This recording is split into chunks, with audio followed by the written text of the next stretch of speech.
Hello. What up? What up? Hello. It's Wednesday. And you You know know what what that that You means. know means. what that means. I'm actually like my facade Mm-hmm. is like bright, energetic. I am barely holding on right now. And You. I need Seindole to explain why a bitch would be fucking hungover on a Wednesday.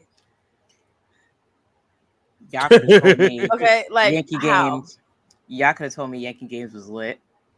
AF. Yeah. Baseball games are not as lit as they. I underestimate the litness of the baseball game, so it's my fault.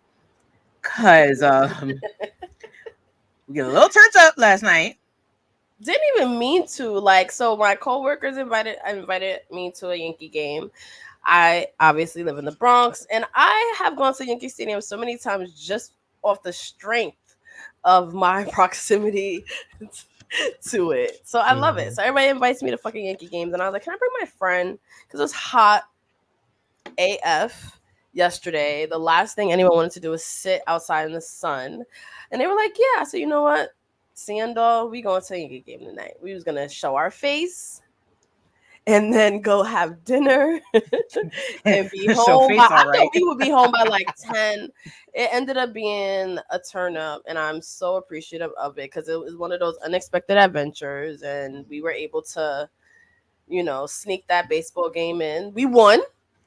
We beat the Tigers. Actually, something really dope happened during the game. Anyone that's a baseball fan, let me know. Hey Noah, speaking of the Bronx, hey Vaughn. Something historic happened, and I totally missed it because Seindole and I were having the time of our lives. What, the fact that the Yankees are 69 and 69 since 1969? Wow. And also the fact that they're like we won the game, but we're also like the fan base is like, why are we fucking winning the game? Now you want to decide to win? Where the fuck was this like 5 months ago, 4 months ago, 3 months ago, 2 months ago? Now you want to play when we're not playing for anything? Like, Didn't Giancarlo go deep too? yeah, we listen. If that's All what these you recaps heard, are yeah. wonderful. We don't remember none. Now won that Yeah, shit. So. the game was like the last thing. The game. We were literally said, all "What happened?" talking, and then all of a sudden we were like, "Oh, the game ended." Oh, let's get that. I mean, I caught a couple of home runs on my phone, so I know that matters. Oh, okay, So okay. I know that matters.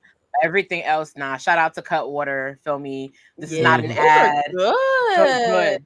good. Well, that might be my favorite canned drink because it's not as carbonated as a lot of drinks, and they were tasty. And they were strong.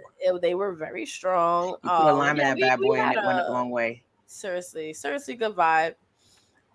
Sporting events is one of those things where it's just exciting because you're just in this building. Everyone just, for the most part, is there to have good vibes, enjoy the game.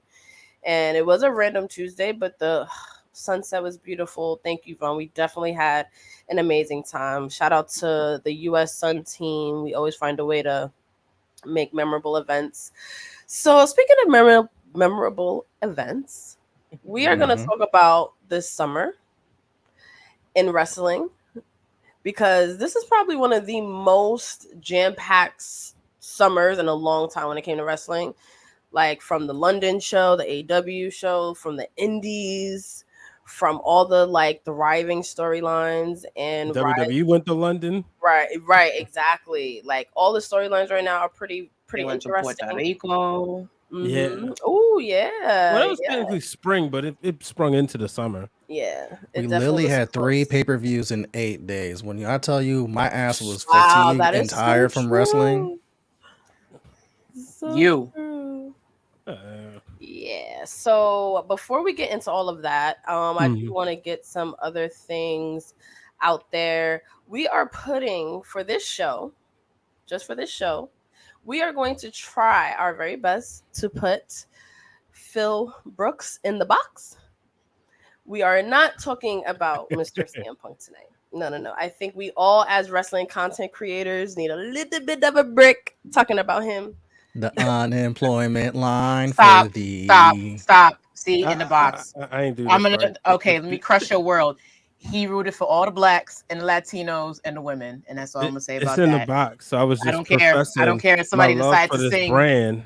Somebody decided to sing. I didn't say a name. I just said the unemployment Whatever. line for thee. Sing There his you theme go. song. Shut up. Oh man. I Okay. might Hey, get The into prefix to the tonight. remix. Hey, There we go. Rakarsha. the show has begun. Hey, Keith. Oh, I love it. Oh, I love a good sound effect. Okay, yes, I'm really happy about this show. We're gonna be talking about My this guy past Keith in the summer. building. Speaking of Yeah, summer, we Keith love celebrated love my Keith. birthday. Yeah, he did. That was a highlight of the summer Yeah, definitely. for Good sure. peoples, Okay, man. that gets me to my second point of the night. Mm-hmm. Bryan's birthday's in the box. No, just kidding. Speaking of I'm birthday, just shout out kidding. to Randy from Backstage Brawl. Randy from Wait, Backstage Brawl. wait, What today's his up? What Today's his up? birthday, What bro. up? birthday. Oh, happy birthday! Oh my He was god. there too, so you Yeah, know he we got was shout him there. out. That was a dope. Good. That was a Shout out to dope night. Backstage Brawl doing good things. They merch, you Oh, know. oh! Shout out to Backstage Brawl. Love Mhm. their merch. We are so happy to have you joining us, Keith. I So let found out. us go ahead, Sorry. Bryan. I was gonna say I found out about their podcast through y'all, through the Thirsty Thursday. That's what I you know. love What I that. love about Nice. Thirsty Thursdays is being, I found out about them, Ringside Club, just the fact that bringing this community together, and this would what I've learned that TWG is all about, bringing this Mhm. community together, and you get to learn about other content creators, and you find that you have a lot of stuff in common, and then Right. boom, you make friends. So many friends, Mhm. including you, Justin, like who I've met, and we talk about the camaraderie. We'll definitely have a segment on the stream tonight just to kind of give some of these people their flowers for everything that they've done. Dr. D just celebrated a birthday. Everything he does for the community. Steph Hardy just celebrated a Mhm. birthday. Yep. Yeah. Hearts We know just Janelle's celebrated a coming up. birthday. Yes, It's Virgo 2 days from season. today. She's 2 days out. Yeah. Yes, I love that. Shout out to all of them. We'll definitely give some love to Jobber Tears, Jobber Slam, and all of that. So I want everyone that's in the fan club, what has been your highlight of the summer in wrestling? Whether it's a Ooh. storyline, whether it's a wrestler that you were just like, they just killed it for me. Like, this is everything. Whether it's a show, whether it's a shirt, wrestling shirt that you bought. What was like some highlights of this summer for you guys being a wrestling fan? Because again, like we said, the business is thriving, the industry is thriving. I'm glad we were able to give AEW their flowers last week, because what they did last weekends ago was, for wrestling, that's a big deal. huge. No matter whatever, that tribalism shit. If you are a fan of the wrestling business, you have to appreciate, what they're doing over there. Hey, Dylan. So let us know. Get those in the comments. We'll pull them up later. Have you guys listened to our latest episode? Watch it on YouTube. Krista B and I, shout out to her, my other half, we had the pleasure of having Cam. See, that's his government, but you may know him as @Seahawk on Twitter. He's probably one of the most popular wrestling content creators. But I think what makes him such an amazing person is because he is who he is. I've met him several times, and the vibes are always there. But he's also smart and insightful, and he has a lot to offer the community, and way more than entertainment. His writing is great. It's a very inspiring conversation. I put it in the same realm as our interview with Andreas Hale, where you just hear their stories and how they've, gotten through, and the opportunities, and, times where they had to, put the fandom on the line, and say like, yo, like, this is cool, representation is important, all of those things. So please go check that out on YouTube. Everywhere you get your podcasts. It's a goodie. It's a goodie. We took a break this week for the holiday, and we are back on Saturday with our live episodes.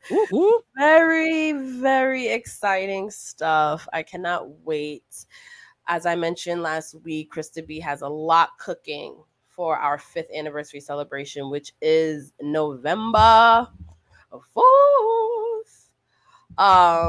This year in Brooklyn, most likely. So we will definitely have more information on that. Of course, follow us, and we will be posting a bunch of things. If you want information early, I would sign up to our mailing list, which is on our website. It's a lot going on. We're about to get into the busy season, and this is probably, as far as a 12-month period for Krista B and I from last year, which was such a phenomenal event, is, we've done, double as many things that we did the previous 12 years between anniversaries, including collaborating with you wonderful people and, going to the Women's Wrestling Hall of Fame, going to Detroit, and, all of us experiencing all this, success. Shout out to Justin and his YouTube channel.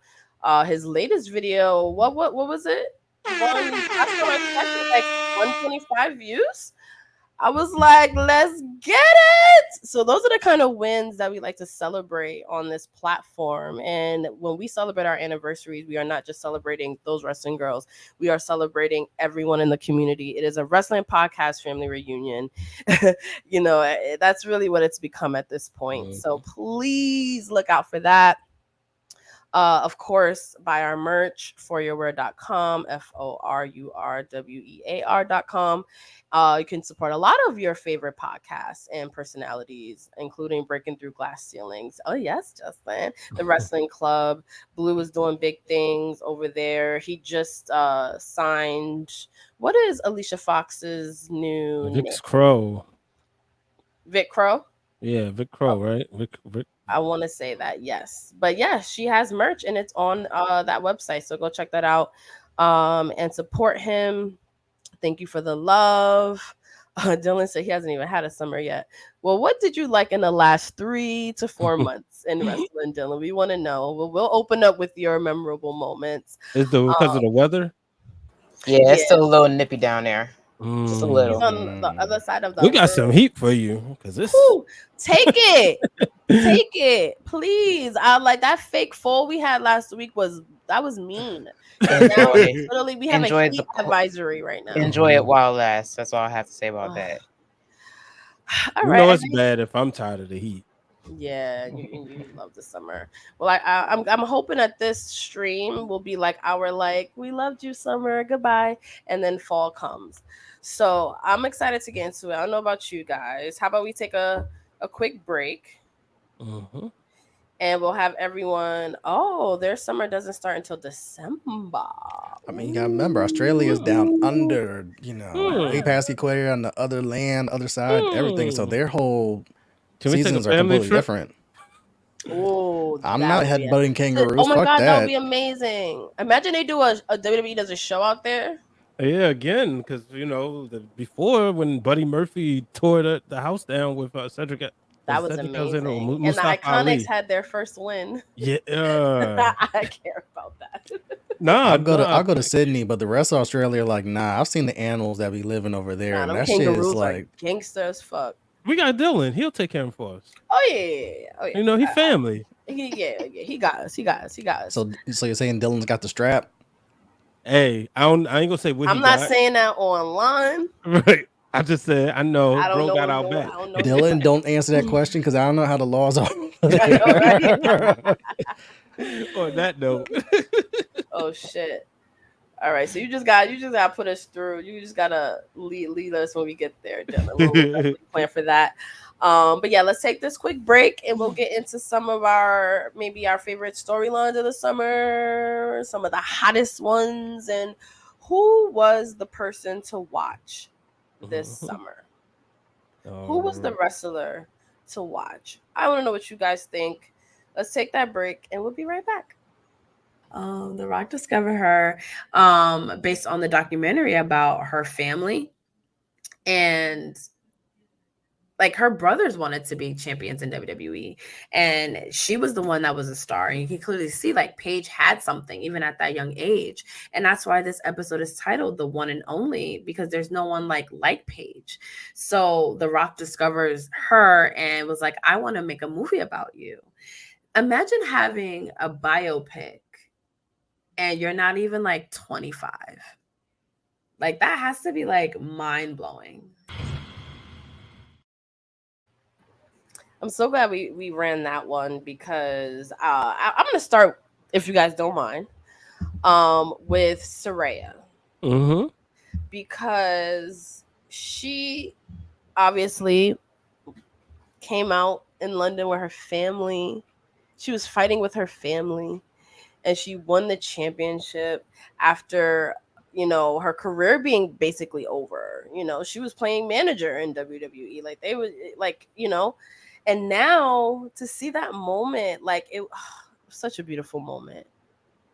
Such a beautiful moment. That definitely has to go up there for one of my like top moments, I think. No facts. Like when Is you she just the best booked former WWE star AEW? Or Athena? that is a I don't Ooh. That I don't is a good think none of question. no. No. Easily John So, Moxley. She said I said woman. female. Oh, I, I'm so I sorry. figured if we're keeping this to females, but Tony had a really nice run too before she Oh dropped that god, her title. character So might be the most popular thing right now too. yeah, so that's actually debatable between Saraya, Athena, and Tony Storm. I would actually probably say Tony Storm on the sense of consistency and believability. Ruby Soho, somebody else you could throw up there. I think, but Ruby comes off more as a like it feel like she start stop. Where it Hmm. feel like Tony Storm, she's been the champion. Was it twice?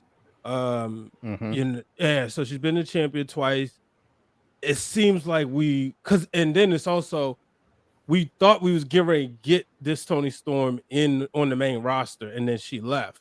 So it's kind of like she picked up from where she left off. But I mean, Saraya still, I'll say that Saraya feels like the most special attraction out of all of them when it comes to the women. Like she feels like when she's there, it's a big deal. Even if she's not having a match or cutting a promo, just her presence alone, she's found a way to still maintain that star power. I don't feel like her star power is diminished. Same. Yeah, she was one of my people to watch. How about you guys? Who defined the summer? For me, it's Damian Priest, and here's why. Let's rewind back to Mm. Backlash in Puerto Rico. I know Backlash was before the summer started, but you're talking about my man got to headline a premium live event in our motherland of Puerto Rico with Bad Bunny in one of the most memorable matches of this year. Arguably should have main evented, but it's still like one of the highlights of his year. But even though he took the L at Backlash, look at where he platformed from there on. And then we go into the summer. We go into Money in the Bank in London. Guess who wins that Money in the Bank briefcase? Senor Papi in the Bank, Damian Priest. You know what quietly we don't talk about often? Damian Priest hasn't really taken an L since he's gotten that Money in the Bank briefcase. He's won basically all his matches.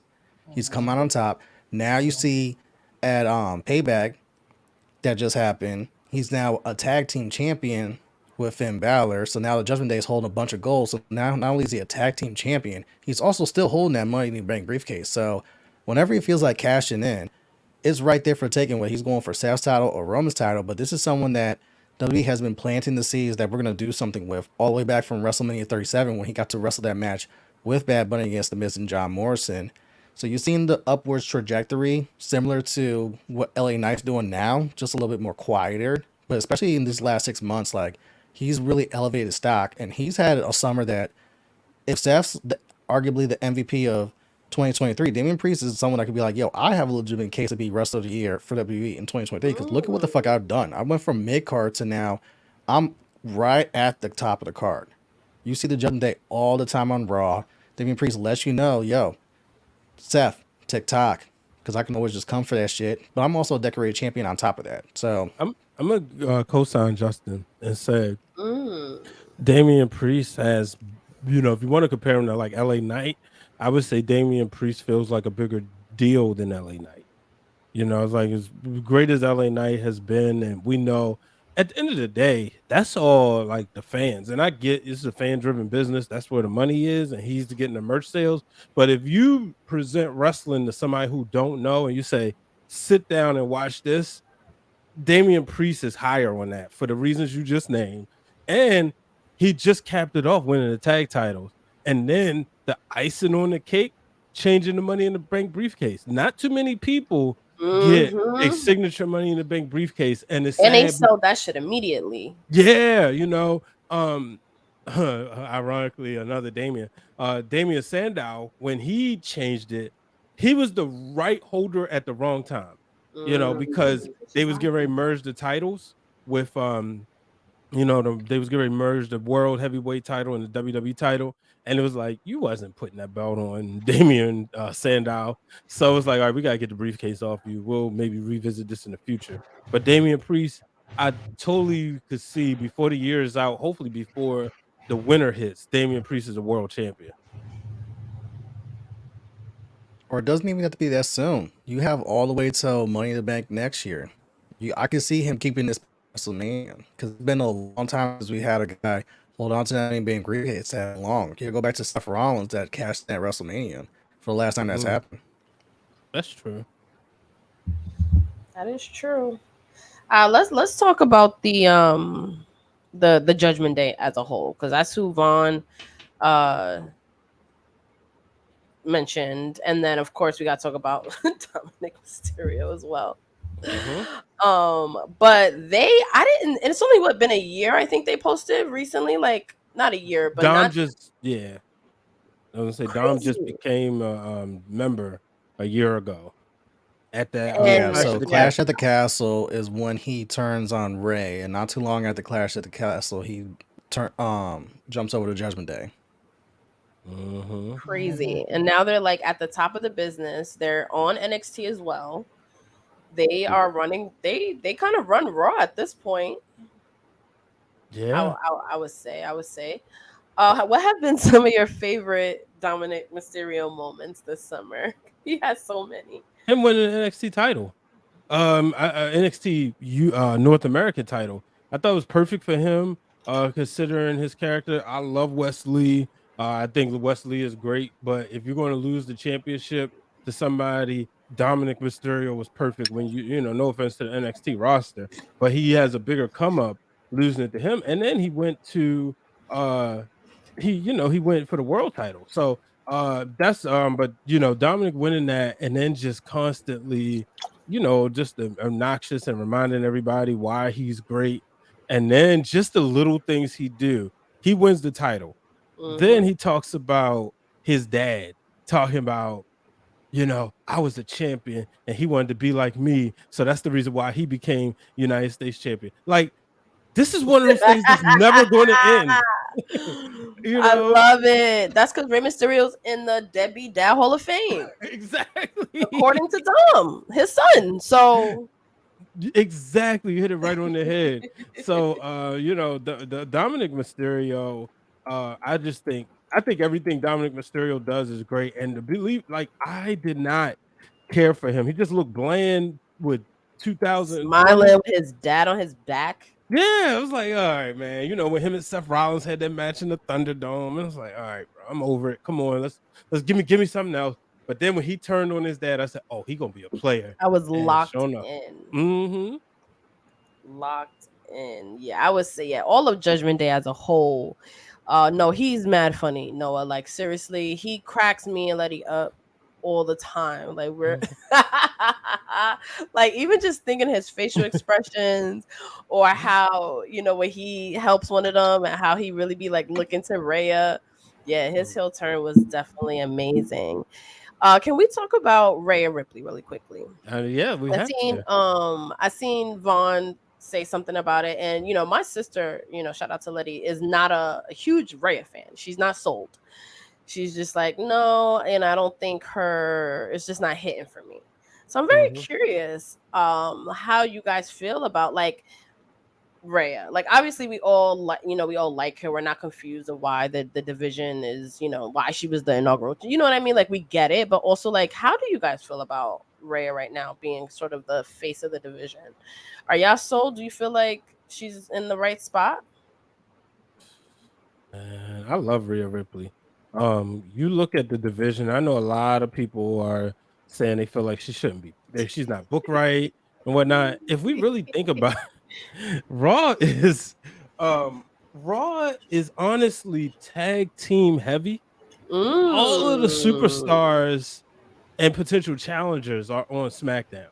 So I love Rhea being booked as a dominant champion, right? And shout out to her with that gear the other day, paying homage to China. That was great. I'm gonna get that pulled up. What was the pay-per-view? What was it called? Payback. Yeah, but I just like love her work. I love everything that she's been doing. I just think like she goes out there and if you want her to have a squash match, boom, she'll have a squash match. If you want her to have a match in which, both her and her challenger look strong, Bye. she can do Thank you that. for tuning in. Yeah. No, I agree. Mhm. Y'all feeling Rhea? Y'all see her holding that championship for a long time, Seindole, Justin? No, Really? no. Please elaborate. Go ahead. I feel like they're in this warp of playing with Rhea Ripley as the wild card to everything, because look at how she's involved in everything. Like, when was the last time you had a female involved, not just women's stuff, but everything? She's being shaped to be someone who could be that main player even without a belt. And that's why I feel like they're doing less. That's why I feel like even when she has less title defenses, she's talked about, even when she doesn't have a match, she's talked about, even whenever any of the Judgment Day members have a match, she's talked about. Like, even think about the promo. She brought up the Bloodline. She was like, the Bloodline used to dominate last year. Now we're dominating this year. Like, she's somebody that's a wild card to where she can be without the belt. So I feel like even if she loses that belt, she'll be fine. She'll be completely fine. I feel like I like Rhea Ripley this year as a whole because of her involvement, and people like to compare it to China. That's fine, because again, when was the last time you had somebody that involved? I feel like she's the glue that holds them together, because look, they're ready to fall apart after SummerSlam. You saw it. Damian Priest, like, he was about to he looked tired. He looked stressed, like, boy, you giving me you give me a headache. But she's been that person that's like, no, we're dominant, we're stronger. Just because we're losing a little bit doesn't mean that we need to fall back. We just need to regroup. And look at how they regroup. Now you have new tag team champions. Even with JD McDonough, right? Mm-hmm.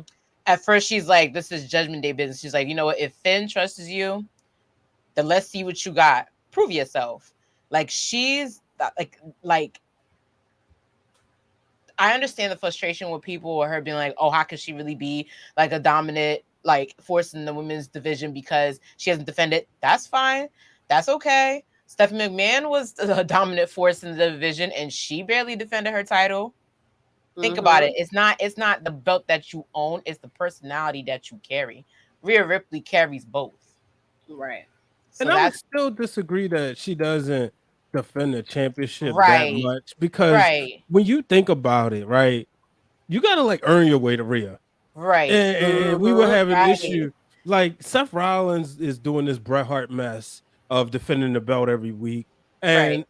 you can make an argument that kind of cheapens the matches because you remember when you were younger, right? And if it says Stone Cold's going to defend the WWE Championship tonight on Raw, it felt like a big deal. Oh my goodness, Austin could lose the title.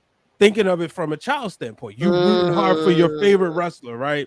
If Seth Rollins is out there and I get fighting champion, then it's like, well, he's gonna win. You know what I mean? And then think about it in this aspect too. We're so cold, we're conditioned, and I don't care what anyone thinks. We're so conditioned to treating Roman Reigns' title defenses as like big money main event. Floyd Mayweather, like you said, Stone Cold Steve Austin, like defend the title. But when was the last time you really saw? How many times, if you can count throughout his historic reign, did he defend that belt on a TV show versus a live a PLE? Rhea's doing the same thing. So if Roman's allowed to give that belt that kind of treatment, like, oh, you want to step, Right. you want to bamba, you want to hang with the big boy, you want to hang with the big dog, come see me. Why isn't Rhea allowed to do the same? Right. That's I how I see it. 100% agree with that. And I used to kind of feel that way. I'm like, okay, why isn't she defending this championship? Like with more women, because we're so used to those like microwave fucking feuds that they do. Right. But what Popcorn matches. happened is right. But like at WrestleMania, for example, I know we're talking about like more into the summer, but I was upset about like the lack of like storytelling on a weekly basis with their feud. Rhea tells her stories during the big match.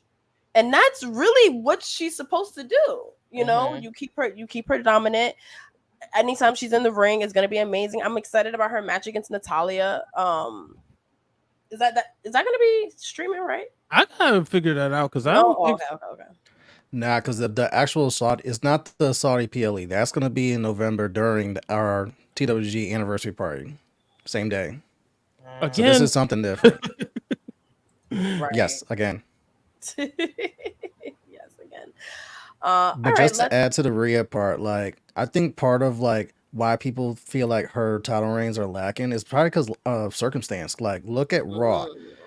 They're keeping Becky Lynch as far away from Rhea as possible because that's gonna be your headlining WrestleMania match. Like, I personally think Rhea Ripley's holding this title until WrestleMania because you're gonna get Rhea Ripley and Becky Lynch for that title. That's something that screams possible main event night one of WrestleMania, most likely. But if Becky's not in that title picture, who else is there for Rhea to really play with? Liv Morgan got injured. So did Sonya Deville. So you have injuries on the Raw side of things, and then all your main top tier talent are on SmackDown. You know, Bianca's on SmackDown, Asuka's on SmackDown, Io's on SmackDown, Bayley's on SmackDown. Charlotte, when she's not using her PTL, is on SmackDown. So it kind of leaves like, all right, who else is there for Rhea to play with right now until we get to Rumble season? But at the same time, like, you're having her defend these titles on your Raws and on pay-per-view. I'm personally a fan of her defending her titles on Raw because I like when your champions defend on Raw SmackDowns. That way there's a reason to tune in, because there was a time, I guess like a couple years ago in WWE, where like none of your titles ever changed hands on a Raw SmackDown. So basically like, oh, we're gonna have this title match, but it's like, yeah, but 100% they're not losing the title because we got so conditioned to all those title changes happen on PLEs. You know what I'm saying? Versus like now they got back to, you never know what's gonna happen on Raw. You never know what's gonna happen on SmackDown. Maybe you do get a title change and whatnot. That's why you gotta tune in. So I'm personally a fan of it. Same. And all the points that you said, that's exactly why I feel like Ray's doing her thing. Can we talk about another woman that was definitely one to watch this summer? Miss Trish Stratus, the Hall of Famer and the legend herself. I am, as I've mentioned on many of fan clubs, I am obsessed with Trish Stratus. And the reason why is because I've always been very passionate about, especially with the Mickie James situation, is like, why can't more female legends come back, later on to have big matches, to be champion, like, Edge and, Rey Mysterio's doing it. You know what I mean? Like, why, when the women come back, it's like a one-off or it's like a little quick little thing, but it's never like, how come they can't be on the roster? That is exactly what Trish did. Like, she was traveling with them. She's putting Zoey Stark. Like, oh my God, we're going to talk about her after this too, because I think this is definitely the summer of her come up. But she's working with Becky Lynch. She's like doing so many things. She had probably one of my favorite matches of the entire year so far. Definitely match of the night at Payback. That steel cage match with Becky Lynch. Like, it was so good. And for her to be able to scratch that off of her bucket list and then to do some of the spots that she was doing, she was keeping up with all them girlies backstage. Like, it was not even an issue of why she's in the building. I pray to God it's not her last match for a while. But yeah, let's take a moment and thank Trish. What have been some of your favorite Trish Stratus moments? So I didn't get a chance to choose who was the summer to watch in the last topic. But if I were to pick, it would definitely be her. Because when I come to mind, even I was trying to think of like women who kind of like took the ball and was like, I didn't get a brass ring, but this summer I'm getting those brass rings. And it's Trish. Like, because when you even watching that cage match, like, she's been in them before, but this one hit different because you think we're gonna get like, and this is not to insult male legends, but like it be given like midlife crisis with some of their matches, and then most of the time it's a I had this really crazy match and then I'm gonna disappear and I'm gonna come back. Like it'd be I call it the Mick Foley effect, because no matter when you see Mick Foley, you excited as shit to see Mick Foley. I don't care what anybody say, right? And we were so used to like seeing The Rock come back and dominate for those few months, and then him come back again and dominate until WrestleMania, and then he disappears. And then we're so used to your favorites coming back and then just being like main event at big pay-per-view takeovers that it was so refreshing to see a legend come in, stay. Her Edge, I give her an Edge the full credit to come in and stay and be able to say, you know what? No, I want to elevate talent. I want to work with new talent. I want to mentor new talent. Let's do this. Like, for her to, first of all, she got to go to a different country. She got to go to the pay-per-view. I'm sorry, I'm having a flash. She was in Riyadh. That was her I would first say Night time. of Champions in Saudi. Yeah, in Saudi. She got to do so many things that Trish back in the day only had a limit as a female performer to do, and she got to do them this time. Like, if that's not a great, I finally did it all, like, comeback moment for her, I don't know how you define comeback moments. I did it all, because to me, Trish just did it. Like, she didn't say, I'm not doing this because it's gonna hurt me. Like, if you, that picture with the bruises on her body, I don't want nobody to ever tell me ever that somebody shouldn't come back because they're afraid of getting hurt. Like, she just, there was nonstop with Trish, and it's really like a thank you, Trish, because now you're gonna now, like, you can't tell them shit. Like, you can't say women can't hang. Now you're looking at an older woman even coming in and hanging. You can't say women can't hang. You can't. You're never gonna win that argument now, especially with the way that Trish came back. Yeah, Trish did a whole photo shoot. With that, you know, I sit back and you know, I've been very clear. She is in my top 10 of favorite wrestlers of all time, not just women, not just men, like Trish Stratus. But what I see is when she goes out there, man, she gave it her all. You know, Becky Lynch is Becky Lynch. And there's never no spite to her. Like, Becky Lynch is a legend. She solidified her case. She's going to be where Trish Stratus is. As I pull up this photo, but for her to go out there and just show to you it's not fake. There was no holding back. You know, I watched the match twice. Because, you know, I was recording while it was happening, and then afterwards I was like, no, I gotta see this again, because I wanted to, like, really watch it. And this is one of those, I want to watch wrestling, I want to watch one of my favorite matches, I'm throwing this match on. You know, it's the same way I didn't watch Sasha and Bianca, same way I watched Bianca and Becky. It's also Becky Trish. You know, the difference is I didn't get the outcome that I personally wanted, but I also understood why we got the outcome that we got. But overall, man, just I can't say enough great things about her. The more I look at this photo, the more I'm just like becoming more and more obsessed with her. Right? Like, it's so like, is it badass. hard not to be? Right. Like, it's so badass. This is definitely a summer of Trish that I welcome. That was my person. You know, I always say John Cena is the perfect WWE superstar, right? The number one greatest WWE superstar, in my opinion, is John Cena. Trish Stratus is the greatest women's wrestler. She's literally everybody's cup of tea. Like, if you want somebody out there to be the sexy diva, she's the sexiest to ever do it. If you want somebody to be the best wrestler, y'all may disagree, people out there. At one point, she was the best wrestler on the roster. You know, I know I was always team Trish over Lita, but you know, but then she did start, you know, because she went through Jacqueline.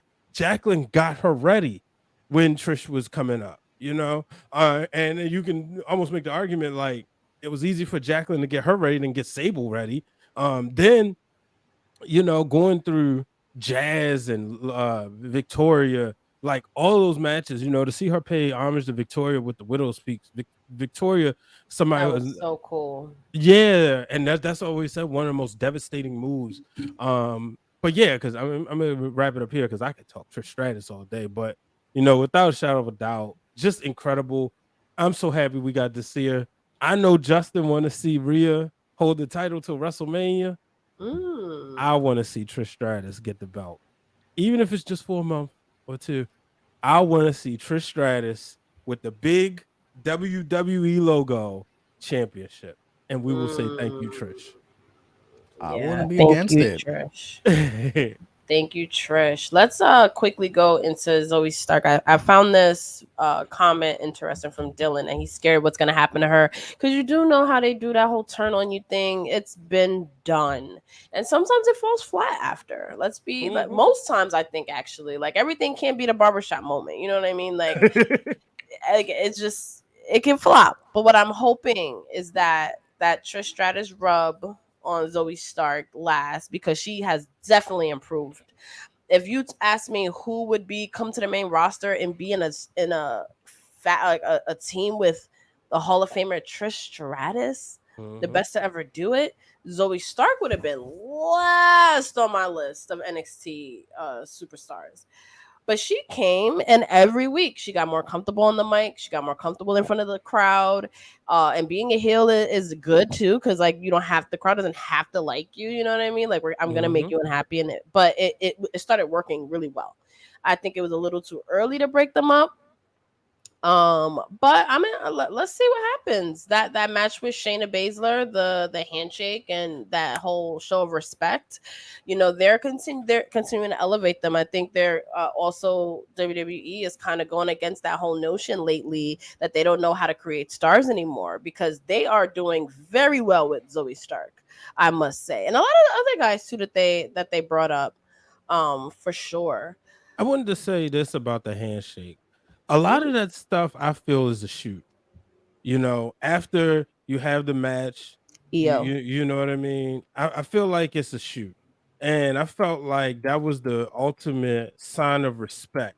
You know, Shayna Baszler is a made woman. Yeah, she may not have ever been WWE Women's Champion yet, but you look at like she solidified all the work that was done and put before her on the NXT brand. Shayna Baszler solidified it.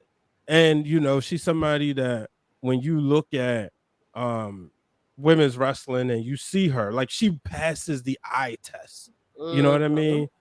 And so for her to have a match with anybody is a big deal. Anybody, you ask Indy Hartwell, or if you ask Tiffany Stratton, hey, you want a match with Shayna Baszler? You think they're gonna say no? Because that elevates their status. So for Zoey Stark to have the match, first of all, you talk about confidence. The backstage interaction, you saw Zoey Stark like, nah, you know what? Let's, you know, and then because even Shayna said, why didn't we? Where was this Zoey before?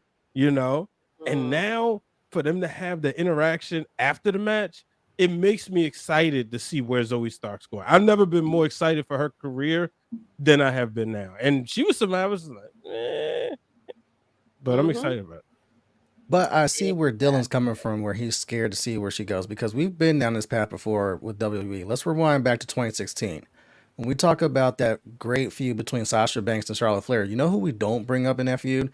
Dana Brooke. Because Dana Brooke was in Charlotte's corner for a lot of that. Dana Brooke was Charlotte's sidekick. Dana Brooke was there before Sasha actually made her intentions known of, yo, we're about to start feuding. And then you go through 2/3 of that feud is Dana Brooke is right there with Charlotte. You're going back to the match at Battleground, which was a tag team match where Sasha had to go get Bayley to pull up to help out with that. You talk about the match on Raw where Sasha won the title for the first time. Dana gets kicked out of that match, and so on and so forth. Even when they main event, the second time women ever main evented Monday Night Raw, October in Los Angeles, where Bayley takes out Dana Brooke. And so once that feud concluded with Sasha and Charlotte, and then they eventually split up Charlotte and Dana Brooke kind of like didn't really get that rub that she was supposed to, even though it's like, bro, you're sitting right next to Charlotte Flair, who's been pushed stronger than any other woman since Trish Stratus. But you know what, though? With all due respect, though, Justin, I'm always going to say this. We're in a new era. You know what I mean? And I get we've been burnt bridges. You talking about 30 years of habits. But I wanna like, we're a year into this new regime. I'm not gonna say who's what because that's also in the box. But Yeah, we gotta get over it. We're in a new regime. You know what I mean? We saw Dana Brooke last night on NXT jumping in Kalani Jordan's behind because she was being a little nice. So just moving forward, I haven't seen nobody. I ain't gonna say nobody wasted. Well, I don't think anybody been wasted in the past year. I know that could be argued, but I haven't seen a situation where it's been like somebody just left it just dry. That's all I'm saying. Like I understand, I'm totally understand what you're saying, but Yeah. we in the new regime. We drinking good water now. We eating as my brother Sir Wilkins would say, we eating steak. We no longer Oh, eating you meat. sounded just like We him. eating steak. I really can't do. deal. And just to add a little bit to that, I can understand because Justin, I definitely get it. Like I was burnt. I feel like I've been burned with the whole Legends thing. So like I was even worried about how they was going to treat Trish Stratus. So I'm like, I hope they don't make her annoying. I hope they don't let this thank you Trish thing die. I hope they don't give her these whack ass like matches where Zoey Stark's always helping her. But look at the run that she's had. And I give you another perfect example of someone I thought we all thought they had that flash in the pan and we thought that they were gonna fall off, like Ali. Like not for nothing, we know I like to call Ali the overseas special attraction because every time they pull up to Riyadh or India or another Arabic country, they like to pull him out the hat and be like, all right, boy, do your thing, flip in the ring and do what you gotta do. But looking at what he's doing at NXT right now, still trying to be in the North American, still trying to be in the North American champion picture. Yeah, He's him putting and on Dom. he's putting on really great stories, really great promos, really great segments. He's doing great in it, and who knows, it's gonna elevate him to where his next chapter in WWE, if he goes back to Raw or SmackDown, it's gonna elevate him because now I feel like NXT is being treated as that third brand. Like NXT was kind of like all right, it's just for the kids, just to development the little kids. Becky Lynch has an NXT Women's Championship match next week. Like it's not just the little league. It's not just the little league no more. And even when I think of like bring up Dana Brooke, like Dana Brooke having a little bit of aggression. Hello, we just had a whole episode saying you need to do something with our good sis because we tired of her getting played. And look at what they're doing. They're doing something with our good sis. And even like the main example of why I'm not burned anymore, I have a little bit more faith, is Ricochet. Because Ricochet, same thing. Ricochet was your, you know what, we're going to squash him. We're just going to like keep him there. He's going to win a couple of matches and he's there. But like win or lose, that match with him and Logan Paul is still being talked about. Like to the point where he was on his podcast the other day and the person he had on his podcast was like, yeah, man, I see you doing your thing in the ring backstage. He films his podcast backstage. He was like, I see you doing that thing in the ring. And Logan Paul was like, yeah, this match, that kid had me for my money. Logan Paul said that on YouTube in front of his millions of followers. So the strategy is there. We just got to let the strategy play out. We get scared of things that people that are starting backstage doing again because they're in the box. But we gotta have a little bit of faith, you know. We gotta have Trish Stratus faith. That's what I'm gonna call it. You gotta do the Trish Stratus prayer. That's Thank what you, you just Trish. gotta do. That's it. Thank you, Trish. Thank you, Trish. That's it. I think Ricochet also has had a pretty good summer. We gotta talk about Omos is almost there, bro.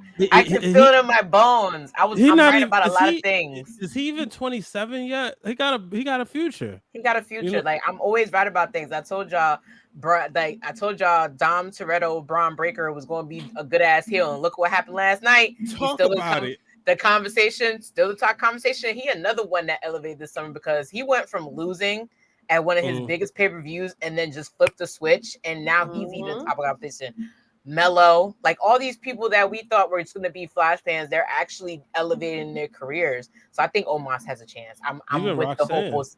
I'm with the, what is it, Omos Sapiens? Am I saying it right? Homo There we sapien. go. I'm with them. Look, Noah, when I said I was a Omos fan, he said, but are you a Homo sapien? He made it clear. He said, you can't just be a fan. Yeah, no. like exactly. Like, die for the hive. There you go. You're right. But yeah, it was good stuff. Omos gonna have a good, I think he's gonna have a good fall. I hope. I think so too. We shall see. I mean, with fans like Noah, like they gotta be loud. At the end of the day, you gotta be loud on social media. You gotta be us loud. Because we was Dana Brooke loud, and look what happened. Yep. I like that Dana Brooke. You still gotta cut a check for that for us. We spoke that into existence. They owe people money. AEW owe Big E that meaty check. Like you owe us money, bro. Check. Yo, oh my God. All out over all in. I'm just saying. All out was a better show. All out was good. It was a better show. It was good. It was a better show. Back against the Really? wall though. Yeah, when It when was. the It AEW was. had the you got to look at it like that. It felt like they had that back against the wall. I mean, Even Danielson though came my back. boy lost, Oh, Ricky Stark put well, on I a banger of a mean, match though. yeah, and he carried Bryan Danielson. Danielson said it. Did. He carried him through the match.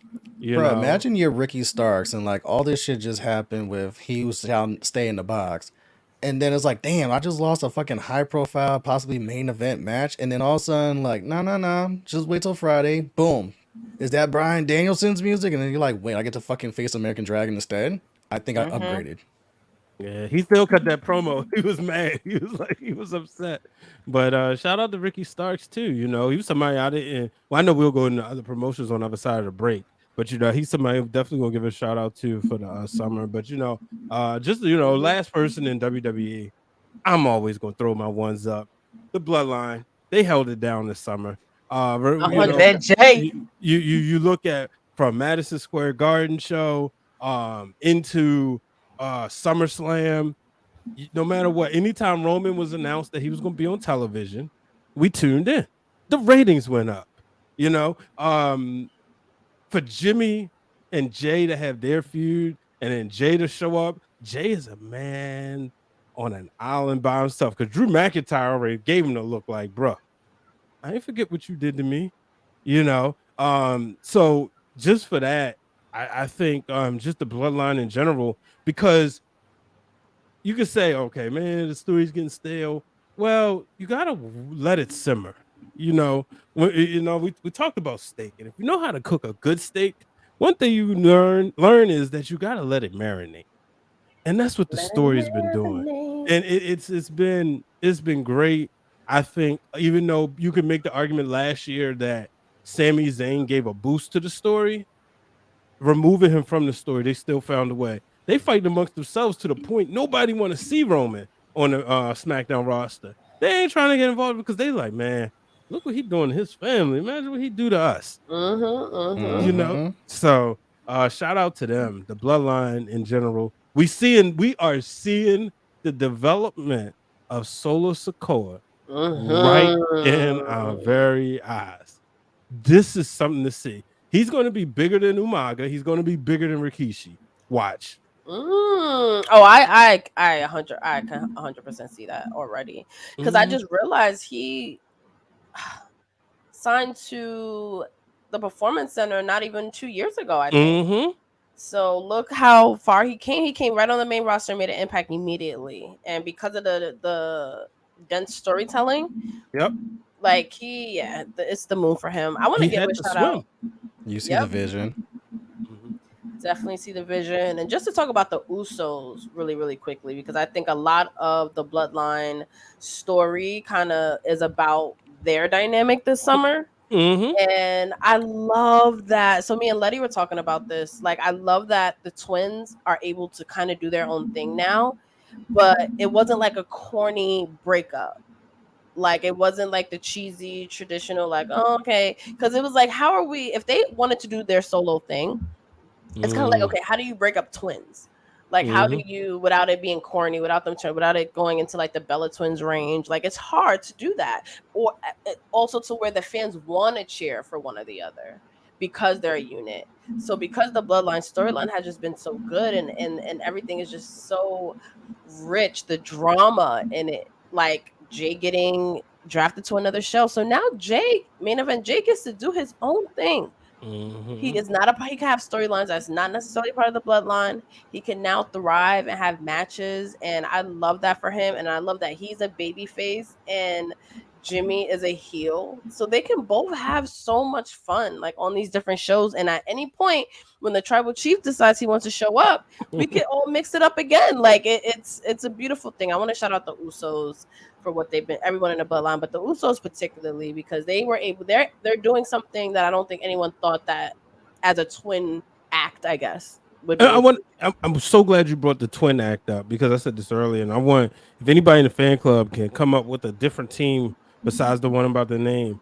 It's very hard a lot of times for twins in wrestling to establish themselves as individuals, right? You think of Jacob and Eli Blue, you think of the Beverly Brothers, You ain't really know the difference. Mm-hmm. But the one team that did it, that really showed us it could be done, was the Bella Twins. You know, and the Agreed. Usos followed that. You know what I mean? Because for the longest time, the reason why you knew the difference was through Total Divas. Yep. That was the reason. But then even now, you starting to see more. But for the longest time, you couldn't tell the difference between twin tag teams. Right. So like I said, giving a huge shout out to them. But anytime I can get a Bella Twins their flowers, I'm also going to do that. But so it's going to be fun to see what happens with this story, because eventually, they're going to go to Raw and be like, "No, come back. Get back over here. It's coming." And we could see a showdown at War Games and somehow. We don't know, and that's the best part, It's because we're so only many in the things. bottom of the third. I'm in the third. Bottom of the third, and then look at like the innings prior to that. If I could just add to it real quick, like you want to talk about hell of a summer? It's like, bro, they got to pin Roman Reigns at Money in the Bank. You know, the last time Roman Reigns has been pinned at all during this Wow. entire fucking reign, you gotta go back to before this reign even began. The last time Roman got pinned, but they got that. Jay specifically was the one that got to do that, and then Jay got to fucking main event with his cousin on arguably the second biggest show in WWE's calendar season at SummerSlam, where Jimmy also got to be a part of that, where Solo also got to be a part of that. Say what you want about Tribal Combat, but bro, they headlined fucking SummerSlam. That is no easy feat. Man, incredible. So much to go. So much to go. Shall we move on to someone else? I think deserves a moment. Yeah. You got in mind. You got LA in Knight. mind. This summer, he got put on the rocket ship, as they say, and has not looked back since. No, you're absolutely right. And for the longest time, I was trying to see it. I was like, okay, I get it. People like to say yeah, but as time moved forward, I could see how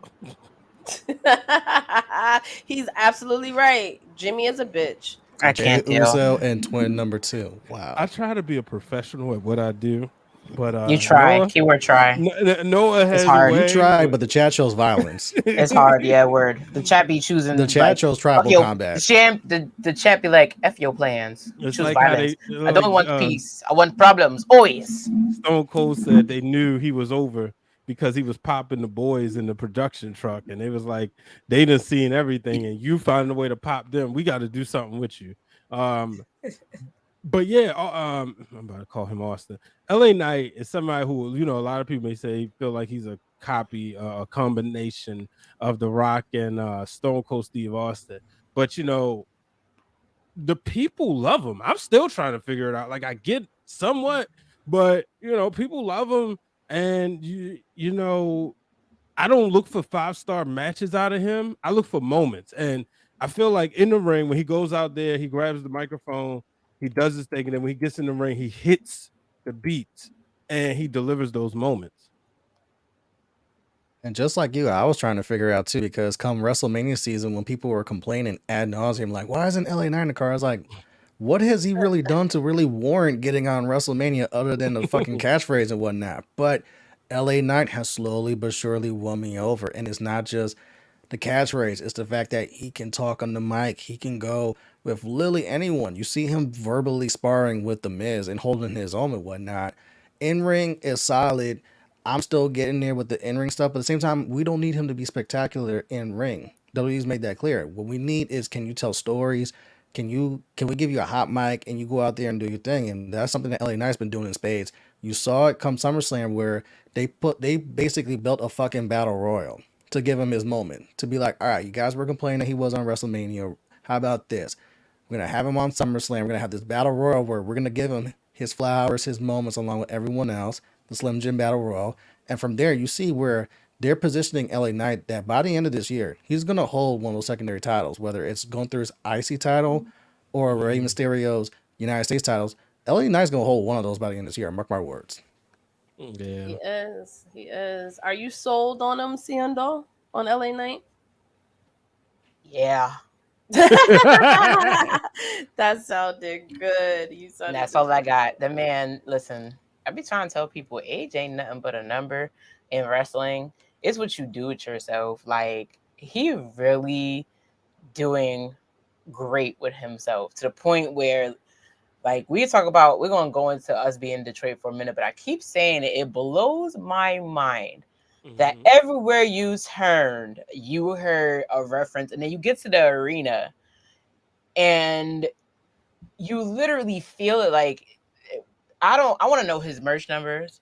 I want to know who's a real fan out I here. saw a lot I of want to LA see Knight shirts. like I can see a belt on him. I don't know, like, and it's not going to be like a flash in the pan like a lot of people think it is. I think it's going to be something meaningful. Like, I feel like to a lot of people, they think at a certain age in your career you're done. But look at what him and Damian Priest are both doing at their age. It means nothing to these fans. Can you tell me? Can you tell a story? Are you gonna look at your phone while I'm having this match? Like, what are you gonna do? That's what matters the most. Yep. No, 1,000%. I don't know. I'm sold on him. Like, I don't know what it is. Yeah. Like, or what show it was that I was hard watching. not to be. And I was like, holy shit, he's over. Like, I don't even know when it happened. Like, I can't even pinpoint that moment. Like, I know he had the match with Bray and that feud with Bray. I knew that they were like pushing him and putting him in good spots. And then something just clicked. The next thing I know, there's LA Knight shirts in the crowd and they're screaming, yeah. And like the pops he gets now is like, I never even knew his music at one point. And now it actually gets that pop. And I'm like, okay. New stars, everything he's doing with The Miz. The Miz is the perfect person to put someone over. Like, I cannot say that enough. His segment with John Cena Word. was when he chased the camera. Shout out to the fucking camera team. genius. The cameraman, everything about that segment was amazing. Like, I loved it, and I can't wait for. And I also think why Miz is perfect is because he can say everything that like Bryan was saying, for example, where it's just like, you're like, I don't get you. You shouldn't be. I don't know why they like you. You're this, you're that, you're this, you're that. So what makes that feud kind of perfect is that he can speak for the fans that are like, I don't get it. And the people that fuck with LA Knight are going to be like, nah, fuck you, Miz. Like, blah, blah. Well, I would never mean that on the stream. This is a Miz fan club, actually. But I'm here for LA Knight. I think by next summer, he's definitely going to have held some gold. Like Justin said, I see that. I don't know. I didn't see him fumbling. I think he did pretty good. It was like last week. It was like it was so quick, but the Miz, you talking about the greatest, one of the greatest of all time, and so he gonna catch you, and like you said with the Miz, he's the perfect person because it's kind of like they the same, like around the same age almost, but it's like, hey, I made it and you didn't, and they got their own story. But P, I want to know, because I know you're like the biggest Stone Cold Steve Austin fan I know. How do you feel about those comparisons? I don't like comparison. I don't. Okay. I have no response to that. That is so dumb. I feel like it's not a respectable thing. I mean, I get it. I get people want Also, that can we nostalgia. expand our minds? Like, just because one guy gets over, you have to find him. You have to compare him to someone. Yeah. Like, well, they say the move is his finisher is stunner like, and one. But and so then is the Kevin other Owens.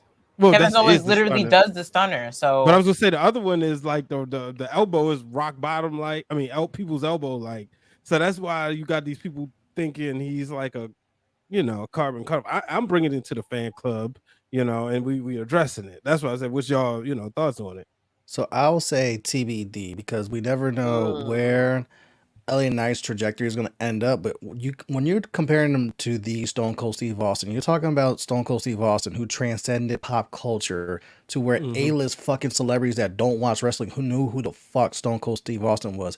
When he's popping up on your major talk shows, Hollywood Squares, MTV made a fucking celebrity deathmatch show based around Stone Cold Steve Austin doing commentary. He's popping up on the Bernie Mac show. Like, everybody knew who Stone Cold Steve Austin was. There's the reason why we call it Stone Cold Pop. yep. Like let LA Knight breathe and get there and carve his own lane, rather than comparing him to the guy who's hit the zenith. When we're talking about Mount Rushmore's in WWE, it's like you're talking about one of the all-time greats. Like, let LA Knight try to get like a tenth of that first before we even start having those comparisons. Agreed. 100% agreed. Can we go into other promotions now? Yeah, You- definitely. Yeah, I know who I'm going. Yeah, I know who I I'm was like, going to who bring you got up. in mind? Then we got to pay His bills name, his name is William Peter Charles Osprey, because that man right there. His government. Yes, first. we're gonna put government because we're gonna put respect on. This is the sound care. For me, this is a William Osprey appreciation fan club. That man went to work this summer. He didn't just go to work in one promotion, not two, not three, not. He went to work in 5 different promotions, and then he finishes strong, like the person he is, and has an amazing match in his home country against one of the best wrestlers in the world, Chris Jericho.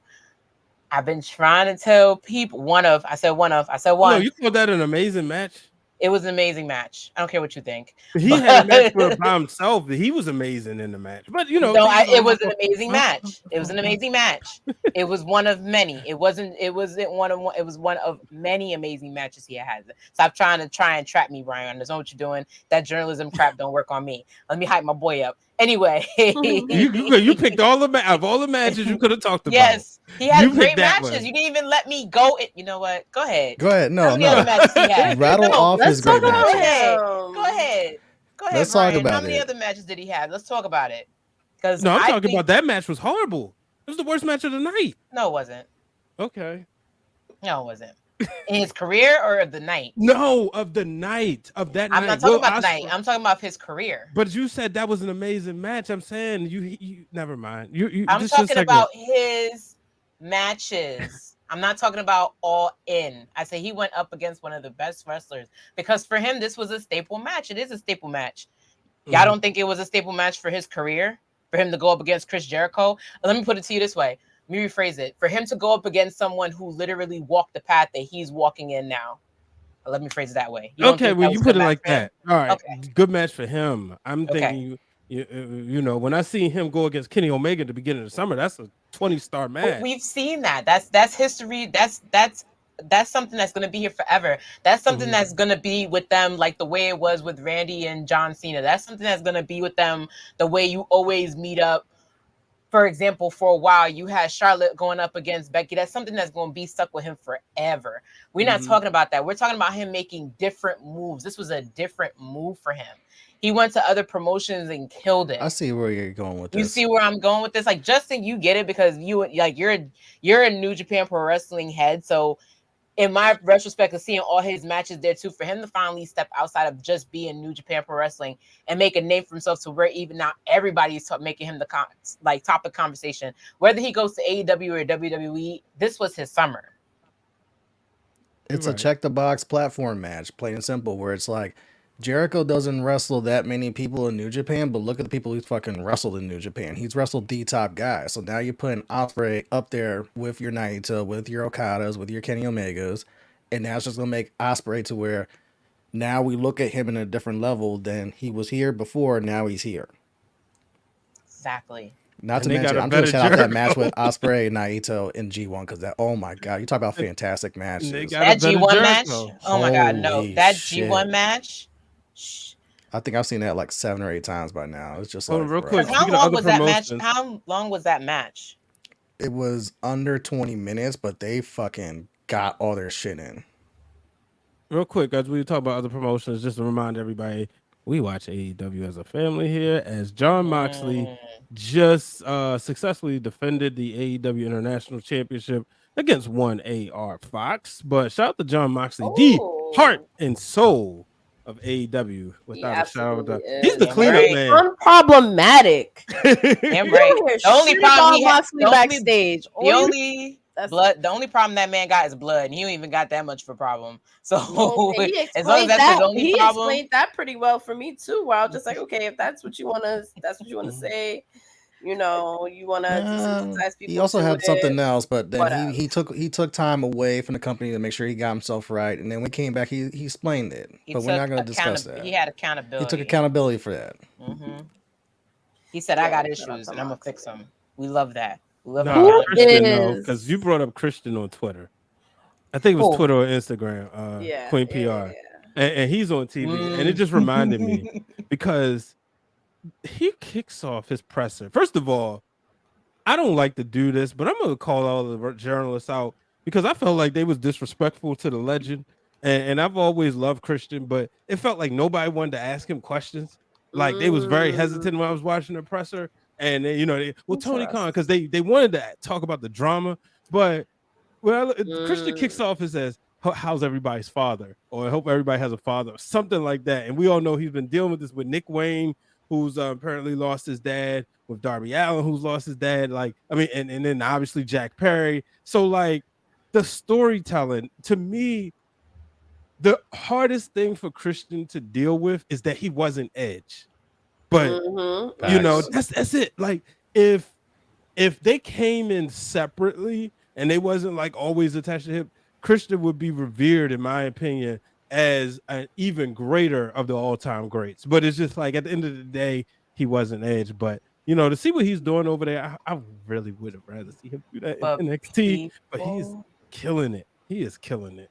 people won't let him forget that he's not Edge. Mhm. So Christian, He better than because of Edge. that, has a really Mhm. smart mouth. He has a really smart mouth. He's like his mouth is worse than mine. I have a pretty smart ass mouth. Y'all been around me long enough We to know know that. you just showed it. Yeah. So No comment. he got a smart ass mouth.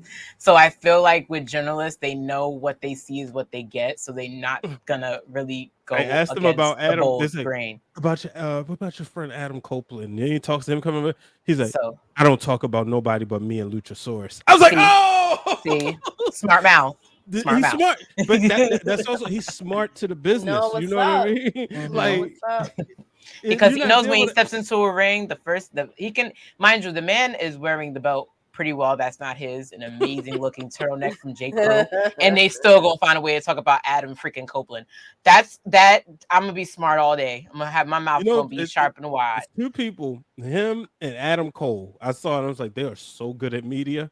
Mm-hmm. Like that's who you want representing your company. That's who you put up in front of everybody because they was just just killing it. And Adam Cole, going into the summer, it was we was treated with AEW All Access, and to see where Adam Cole was, to see him now being able to main event the biggest show and biggest paid attendance in wrestling history, but to see the storyline, every week, who's going to turn on who, Adam Cole or MJF, now ROH Tag Team Championships. I think they've been doing a great job too. Oh, excuse me. 100% agree. Should we get into Ricky Stark? Mm-hmm. I just do it again, Justin. I just love him. Yo, listen.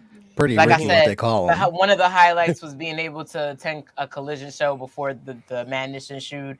They love them some Ricky Stark. The fact that pyro goes off for 5 minutes for one guy, I loved it. I see the effect. That whole, it gives you Hollywood because no matter what, I feel like everybody likes the Hollywood effect. He giving Hollywood. I'm sorry, he be giving like he knows he's a star and he could show you he's a star, but then he could tell you he's the star, if that makes any sense. Yeah, What's funny is like when we were talking about LA Knight, it was like it took a while. It was a work in progress. We didn't really see the vision like a lot of people that were loving them. I see it with Ricky Starks, and what's crazy is like the AEW fans see it too, where it's like, yo, you got one here, just don't fuck this up. And he don't have Develop to him tell you right. consistently. Yeah, it's like it's right there, and you can see it where it's just like, man, in a couple years, oof, when he's main eventing shit, oof. Yeah, I saw that early at the beginning of this year when MJF was champion and they had their promo back and forth. And I was wondering, okay, you're not going to win the championship, but how do you keep that momentum? You know what I mean? How do you stay on top? How do you stay as somebody that we want to pay attention to? And I mean, he's been killing it. Dylan funny. He said the TBS championship is being defended on TBS. I'm sure. Shade, no shade. Just a little bit. Just a little bit. Just a little bit, yeah. Un Just a poquito. little bit. Can we talk about I know AW is on, but I want to talk about Athena because I just feel like she is not talked about enough. She is one of the most exciting women's champions right now in the game. She's putting on phenomenal matches. I think it is criminal that she wasn't on the London card. Mm-hmm. But I just think she has been doing her thing. She's found her footing, if you would say, out there now, where she knows who she is. Her character feels a little bit more like, okay, I get it. You know what I mean? Like it's more her dialed up, and she's again putting on good matches. Have you guys been kind of checking in on what Athena's been doing? How y'all feel about her this summer? She's making a great name for herself as the ROH Women's Champion, and I enjoy that because I feel like she deserves it. Like it's almost like full circle for her, in a sense, because we know like everything that she went through in her wrestling journey. So for this to be the company she comes back to, she's not just gonna be just a flash in the pan in AEW. She's like, fine, you want to give me this belt? Watch me do me, and she's literally been doing her, and is been nothing less of amazing in my opinion. Yeah, she's been taking us for a ride. You know, anytime you get to see, like, you look at what her and Kiera Hogan was doing, her and Willow Nightingale was doing, just the storytelling. You know, they going out there beat. You know, she's been beating them up, but also making them beat her up. And you remember when she was on AEW Dark or Dark Elevation, and she like beat up the one girl, and then it was like, wait a minute, she was being too stiff. And all of a sudden it became a viral moment, and she just took it and ran with it. And you know, a lot of times that's professional wrestling 101. You know, you take something and you just keep going with it. And I think she's been doing her thing, and it's been fun to watch. And I'm watching her, and I'm like, I need to see her every Wednesday or every Saturday, but I need to see her as holding one of them championships. Like, no, unless you go put the ROH title on TV, on, you know, on network television. You know, I want to see her hold one of the AEW championships. But you know, I just need to see her featured on those pay-per-views as well. I think that's the thing, is if you saw her more on Wednesday or Saturday, if you saw that RA's women's title more often, then we would discuss her on the same level as like Rhea Ripley being dominant and whatnot, because she's putting in the same work in that same run. It's just a matter of, you got the ROH women's title, not the AEW women's title. Because if you did, yeah, the conversation would be like, yo, does she possibly top 5 in the PWI Women's 150 next year? Because you look at the title defenses, the matches, the reign, but then with the AEW Women's World title, that gets more publicity and hubbub compared to the ROH Women's World title. Facts. That's 100% true. You know who else I like in AEW? Danny Garcia. The dance that he does. Yeah. I think that shit is hilarious. Especially when it's like mad random in the middle of a match. And then, you know what's funny? I didn't think about it. And shout out to the Java Series podcast for this. When you hear his song and then you see him do the dance, I'm like, oh my God, this shit is a blend. This is why he's doing that shit. Because then when you hear the song, all I think about is, yo, it's such an homage to back in the day nightclubs where you had that one guy that was just like in his own world cutting up the rug. Justin knows what I'm talking about. That's why he's smiling. And you got that one guy that's in the club just cutting it up like he's in his own world. Pump It by the Black Eyed Peas is playing, and he's just doing his own shit. You know, he's like, you know, I know he's like somebody who you look at them and you think about, man, they're such a good wrestler. They're such a good shooter, right? But what else can you give me? And he showed that, you know, kind of like when you think of like what Chad Gable was doing. You know, he's somebody else who, when you talk about having a good summer, on the low, he proved like, you know, he has the personality to be an entertainer and put on incredible matches. But Dan Garcia is like the same person, you know, not the same person, but the same way. Like, okay, we know you can go out there and do your thing, but you're also like killing it on the entertainment side. Like, he gets it. Like, social media clicks is what's going to have people, buying into him. He's a sports entertainer. And Statlander was just victorious with the tombstone. Oh. That was the quickest match. Who was she facing? Emi Sakura. Yeah. Your reaction says it all. Anyways, no disrespect to either one of them, but anyway.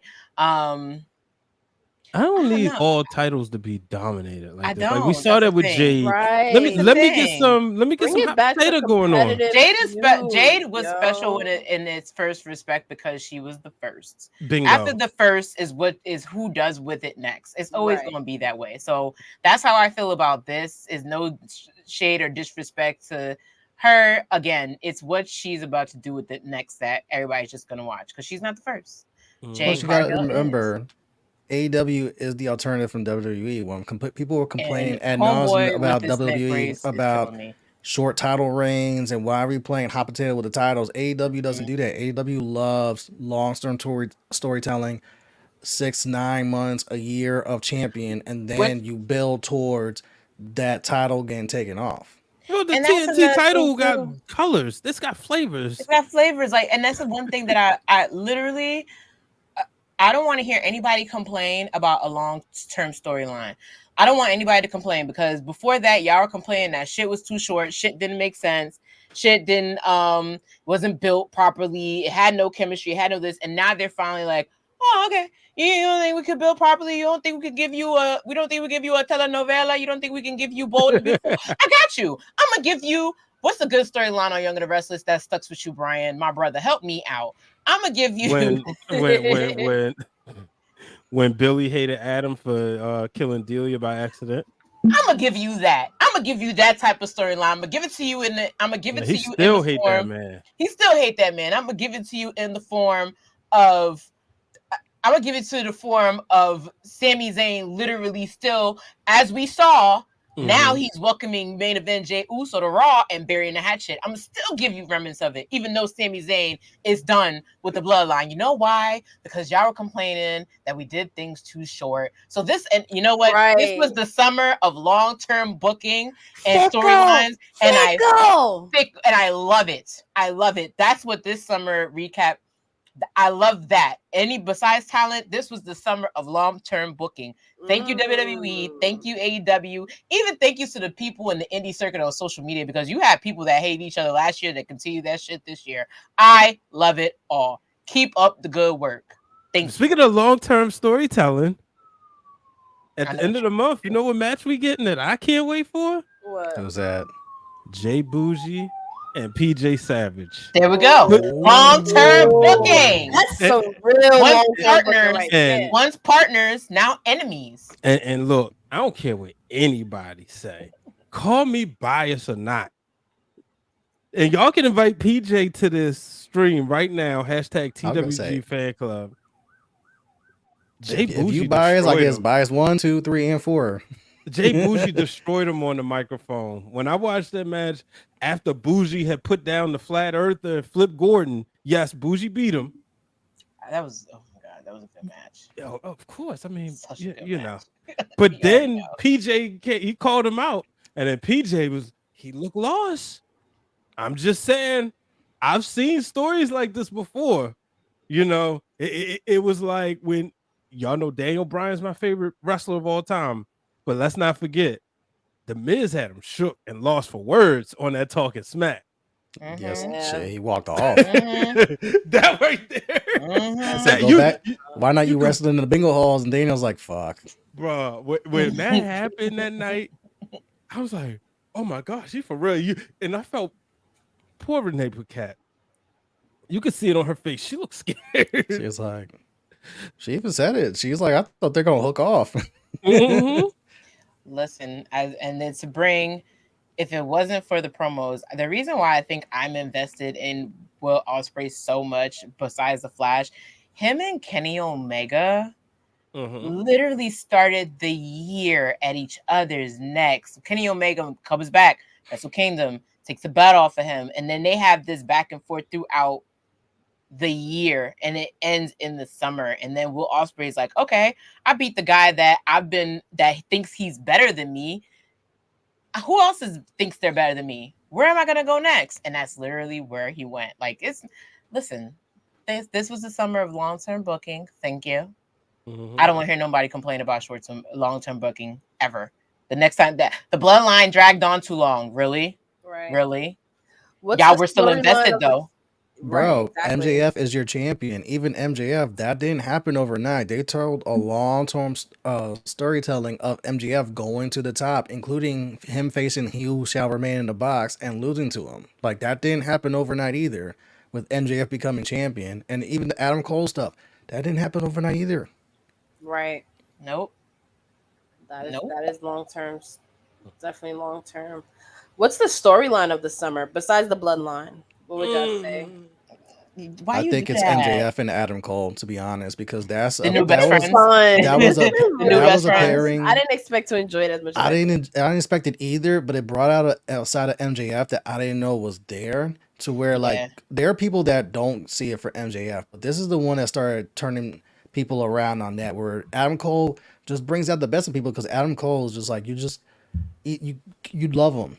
Even when he's a heel, you love him because you know how he is behind the scenes and whatnot. But just watching them paired up, the segments, the promos, the matches, them just clicking on all cylinders as they're heading into All In. Even before that, it's just like, bro, I can't. When I pull up AEW, I'm looking for that first and foremost. To where I'm asking Tony Khan, like, don't break them up yet, because this is some really good shit. I like it a lot. It definitely is an unexpected love story. It is. I just wish MJF wasn't champion, because I hate when there's like double, like 2 championships are based around one person. I hate that. I think it could do, but they also have so many belts. Maybe condensing that shit is a good thing. Word, because not for nothing, I know we put him in the box, but what the fuck is a real AEW champion? Like, dude, that's like added to the list of fake champions you can put in the fucking box, because that made no sense whatsoever. I think it was for the network, for that Collision show. But if I had to choose a storyline of the summer and I couldn't choose that one, and I couldn't choose one that was already picked, Trish and Becky. You just think back to the fact that you had a women's story carry since WrestleMania all the way past SummerSlam. Them having a match over at was it Night of Champions? No, Money in the Bank. No, not a Champions, because Money in the Bank, Becky was in it. Right. No, both of them were in it. Bingo. So to have the story go through those waves, and then to see them to see it get real nasty at one point in on Raw. So that's my story of the summer that I really enjoy. And to cap it off, like, you had the blow off match was really the match of the night, the cage match. That was exciting. And just to add to it, like, this is something that I know I have been asking for ad nauseum on WWE programming, which is secondary storylines for the women that don't involve the titles. We literally got that. Can we get a sound effect for that? We literally got that with arguably the biggest name in the company in Becky Lynch, and one of the most decorated Hall of Famers of all time in Trish Stratus, and not once did we put a fucking title on either one of them. We got to watch them rock without a title, bring Zoey Stark along, add her in at Night of Champions, and now it becomes a 3-way with all 3 of them, and just watch them cook. And these last 3 matches, the match with Becky and Zoey, the Falls Count Anywhere with Becky, Trish, and Zoey being involved, and this steel cage match is like, yo, they ended this on such a high note that they got to flourish without having Rhea's title, without having Io Sky's title. Yes, people, Io Sky is champion on SmackDown, for those who forget. But they didn't need that. But that's something that we've been begging WWE to do, is like, give us more women's matches, more stories that don't involve the titles. It's true. Yep. That's true. Completely agree with that. Hey, Mike. We're going to excuse your lateness because you're booked and busy. Listen, the best time to get into the club is when it's late. That's true. That's when you get hot. What, Mike, has been your wrestler to watch this summer and some of your favorite storylines? I'm glad you brought up Zoey Stark. We definitely talked about her and Trish earlier. Also, how you know, how we think Zoey Stark is gonna fare after this breakup. Like, is she gonna flounder? Which, you know, some of us are hopeful about it. I think she's done way more than anyone's expected her to do, and that's what you want to do. You want to prove people wrong. You want to surprise people. So, shout out to Zoey Stark. One storyline I know this is gonna sound crazy that I was really into this summer was Ronda Rousey and Shayna Baszler. Like, the match maybe didn't live up to expectations, which is interesting because I was there and I felt the crowd die. But I was talking to Letty the other day and she watched it on TV and she loved it. So I was like, I need to maybe rewatch this match and kind of just see how it comes off on TV. But before that, I love their exchanges on the mic. You know, Ronda is Ronda, but I love that Shayna was in the moment. That feud was all about Shayna, putting Shayna over. And if Ronda was going to take time off, let her do it with this. I think them as a tag team was fun. And I think them turning on each other was fun. The fact that they were able to say real shit to each other about what they've done in the business and their, you know, their pedigree and everything, which is something I always wanted them to do more, especially for Shayna Baszler. And then to have a SummerSlam match against each other, like as best friends, that has to be amazing. Especially after we talked to Shayna Baszler, shout out to Krista B, during Mania season, and she was saying like that's something that she wants to do. Ultimately, she wanted to face Ronda. She wanted to have that respect because in the MMA world, it's a sign of respect to fight your friend. Let's say. And they were able to do that. So that was honestly for me, besides the bloodline, like a storyline I looked forward to every week. It was definitely must see TV, you know, and then to see it felt real and those vignettes. Right. Those freaking vignettes. And at the end of the day, we got Shayna Baszler made versus before. Like we always knew what she was, but to see her go from here to NXT Shayna that we all fell in love with. Yep. Yeah, I enjoyed that very, very much. Let's go into the indies real quick. You brought up Boujii. This has been hashtag the summer of Boujii for sure. He has been booked, I would say, once every couple weeks at least this summer. I could barely, and he became a father. Shout out to baby Logan and shout out to him and Shayla. But he's been super busy, and compared to last summer, what kicked off last summer was the Bodega Street Fight. Yes, exactly.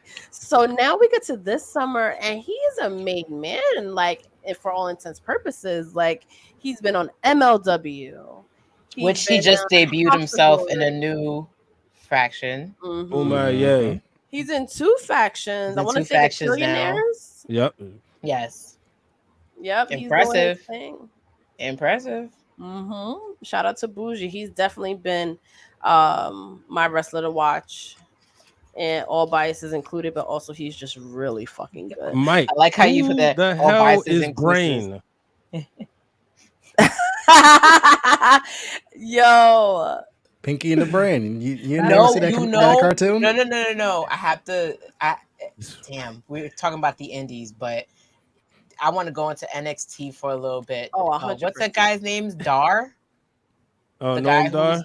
Yes. For him to go from having that cup, then losing it, then having the epic match, and then creating Metaphor, which I'm gonna always give him his flowers because y'all know I root for everybody black. He gave Lash Legend and Jakara a spot and put them in the main frame for us to admire them every week. So he already got points in my yard, but he had an amazing summer too. That's an amazing. He's had an excellent run storyline build wise. He's one of them, along with Carmelo Hayes, because you already know we already root for him all day or day. I was about to say that. All day or day we rooting for Carmelo Hayes. He literally started his season was hot in April, and it's been hot ever since. So, shout out to him. No, facts. Definitely. You know, Melo don't miss.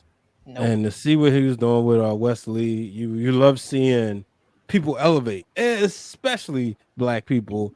Elevate another black person. First ever 2 black men main event in NXT, making history. Yes, but the women on NXT, you know, shout out to Queen PR. If y'all wasn't, well, no, y'all wouldn't have been privy to this. But at WrestleMania, you know, ask Shawn Michaels.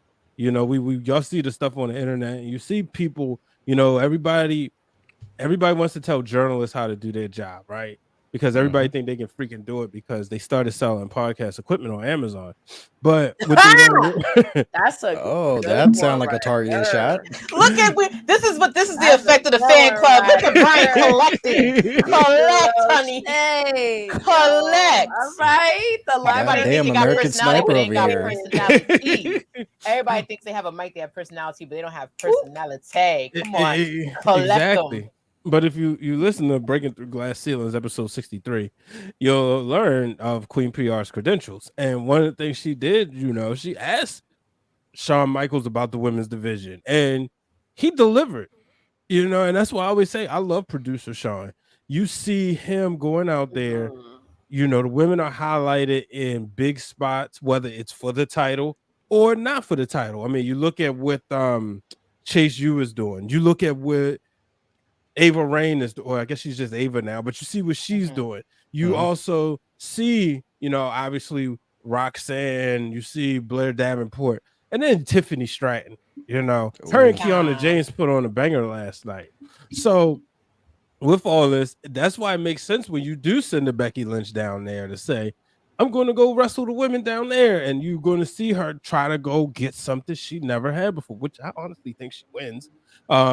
You know, I think we have like a Dolph Ziggler where, you know, she'll win it, hold on for a little bit, and then put Tiffany Stratton over. But, you know, it's just been great to see, you know, especially considering you had to hit a hard reset with that division. What? She's not the person that Becky is going to put over. The person that Becky's going to put over is Roxanne Perez. Mark my words. And I put 5 on it. The person that's going, if that were to happen, I like that scenario, even though I don't think Becky's going to win. But if it were to happen, the person they're gunning for is Roxanne Perez, because look at Roxanne Perez's attitude change from this. I'm bubbly and I'm the prodigy and I'm Booker T Shine's hard to y'all know I'm the prodigy. Y'all know I'm good, but y'all still playing with me. This last person to have that don't play with it attitude was Bianca Belair, and look at where Bianca Belair's career is right now. Facts. The person that they're gunning to put over for the main roster is Roxanne Perez. Can I put 10 on it and just hedge bets on both Roxanne and Tiffany? I'm cool with that. I'm cool with that. Becky has a star power. Put these girls over. That's why you come to the fan club. And that's why I like how the women are being run on NXT. Granted, they're not the, let's be real, it's still a little hard for people to watch women's wrestling. I'm okay with that, but it's also now hard for you not to want to sit down and watch those matches. Her and Thea Hale's matches, Tiffany Stratton versus Thea Hale, all 3 times, is the most talked about match on Twitter. And y'all have to be in that thread when those matches happen. Like, you had people actually pissed, me included, that Thea Hale didn't win. Because Thea Hale also was somebody that didn't get a main focus. She had matches here and there, but then she learns the Cobra Clutch, and the Kimura lock. Who else was good at those locks? Brock Lesnar. This tiny something 19-year-old girl is good at a hold that a grown-ass man has literally used as a lethal finish. And it's the most mind-blowing thing to a lot of people, and it's something to also keep watch on her. That's amazing. And Shawn Michael in his mind knows it's amazing. And so they go to work and they get cooking. We're watching the kitchen, y'all. We get to be at the chef's table. We watching the kitchen. I love it. We get to be at the chef's table, and I love the view. That's all I'm going to say about that. Yeah, it's been fun to watch. You know, like I said, I've been a huge fan of just what they've been doing down there. And these aren't indie darlings, right? No. It's not like when they had Mercedes Martinez over there, when they had Athena down there, people who had like really established themselves, even the Iconics. You know, the Iconics had did their thing, especially Billie Kay. They had established themselves through Shimmer, through Shine, all those years. You know, they are starting from scratch essentially. Yeah, the two, and then people forget with Thea Hale and Tiffany Stratton, that was the first time that 2 NIL recruits had main evented a PLE in a championship match. That just tells you and I say this, like, old NXT was developing indie stars. The new NXT is creating new ones from scratch. And it's the perfect, it's a formula, a crab patty formula that everybody gonna want. Everybody gonna want to be Plankton and try and get that secret crab patty formula, but only Triple H got it locked in a veil in the safe in his office. And I love it. Can we get into outside the ring now? Yeah. Sure. With documentaries? Oh my Ooh, God. Cody Rhodes. Cody Rhodes. That was good. And the reason why I thought about this, because Seindole, as you was talking about the women's wrestlers down there, and I'm just thinking, like, man, if Dusty was here to see this, you know, and you think about like the story, like I showed it to my sister. You know, she would always like look at the Bloodline stuff, and I said, well, let me show you about Cody Rhodes. And when she saw it, she's like, oh, and I said, you becoming a fan, aren't you? You know, he's so like, it's crazy how timing works, because even if you thought about booing him, now you won't. Exactly. You know, exactly. That's the crazy part. Yeah. Long-term storytelling. Breaking through this real quick, breaking in this segment, because they showing the footage with Samoa Joe and MJF. Yo, when that happened, I was like, when I saw him push him, I was like, oh no, they did not just do that. Like back in, I was like, yo, and you know MJF now, he ain't got no qualm. So you know he was going to bust out. I was like, I'm glad they did that, because again, long-term booking. I want to think about too, like when it comes to documentaries and shows, anybody feel like Dark Side of the Ring gave you more of an empathy angle to all these stars you knew this season? Like a lot more empathy, like especially the episode with, because he's a Jersey icon. If you go down the shore, there's like sandwiches. Yeah, there's like sandwiches and staples that are named after him. He's like a hero to them. But then when you look at his career for Big Bang Bigelow, you literally get to see like, oh my God, this was another person who sacrificed all they could to make themselves a name in the business. But you know, life had other decisions for them. Like that episode gave me more empathy. Like Butch Abdullah the Butcher. Oh my God, that episode, Doug, like all these episodes definitely gave the people more. You should try and understand, like, you think this is fake, you think this is blood and guts and kayfabe and fakeness. You like, I'm here to slap you the way that homeboy slapped that reporter. It's not. And I love the producers of Dark Side of the Ring for doing that, because they didn't hold back, and I can appreciate it tenfold. Even with the Marty Jannetty episode, same thing. No, we're gonna stay on this for a while, because we definitely need our EP to chime in on this one. Yes. We noticed one of that Junkyard Dog episode, like I got teary-eyed just thinking about the fact that he's not, I'm even getting emotional thinking about it now. He did everything he could to break the mold for the people behind him and himself, and he's not even around to see that. Like, think of how excited we just got about Carmelo Hayes and Wesley main event, and think about how emotional we got at Kofi Mania a few years back. Think of how everybody was so happy for Big E to win the championship finally. Think about all these moments. Think about the Street Profits being able to be the multi-time tag team champions that they've been. Like, think of Sasha Trinity. Bianca at 37. Like, think of them having. I was gonna go back to Naomi winning the title at WrestleMania 33, becoming the and first her now being the Impact.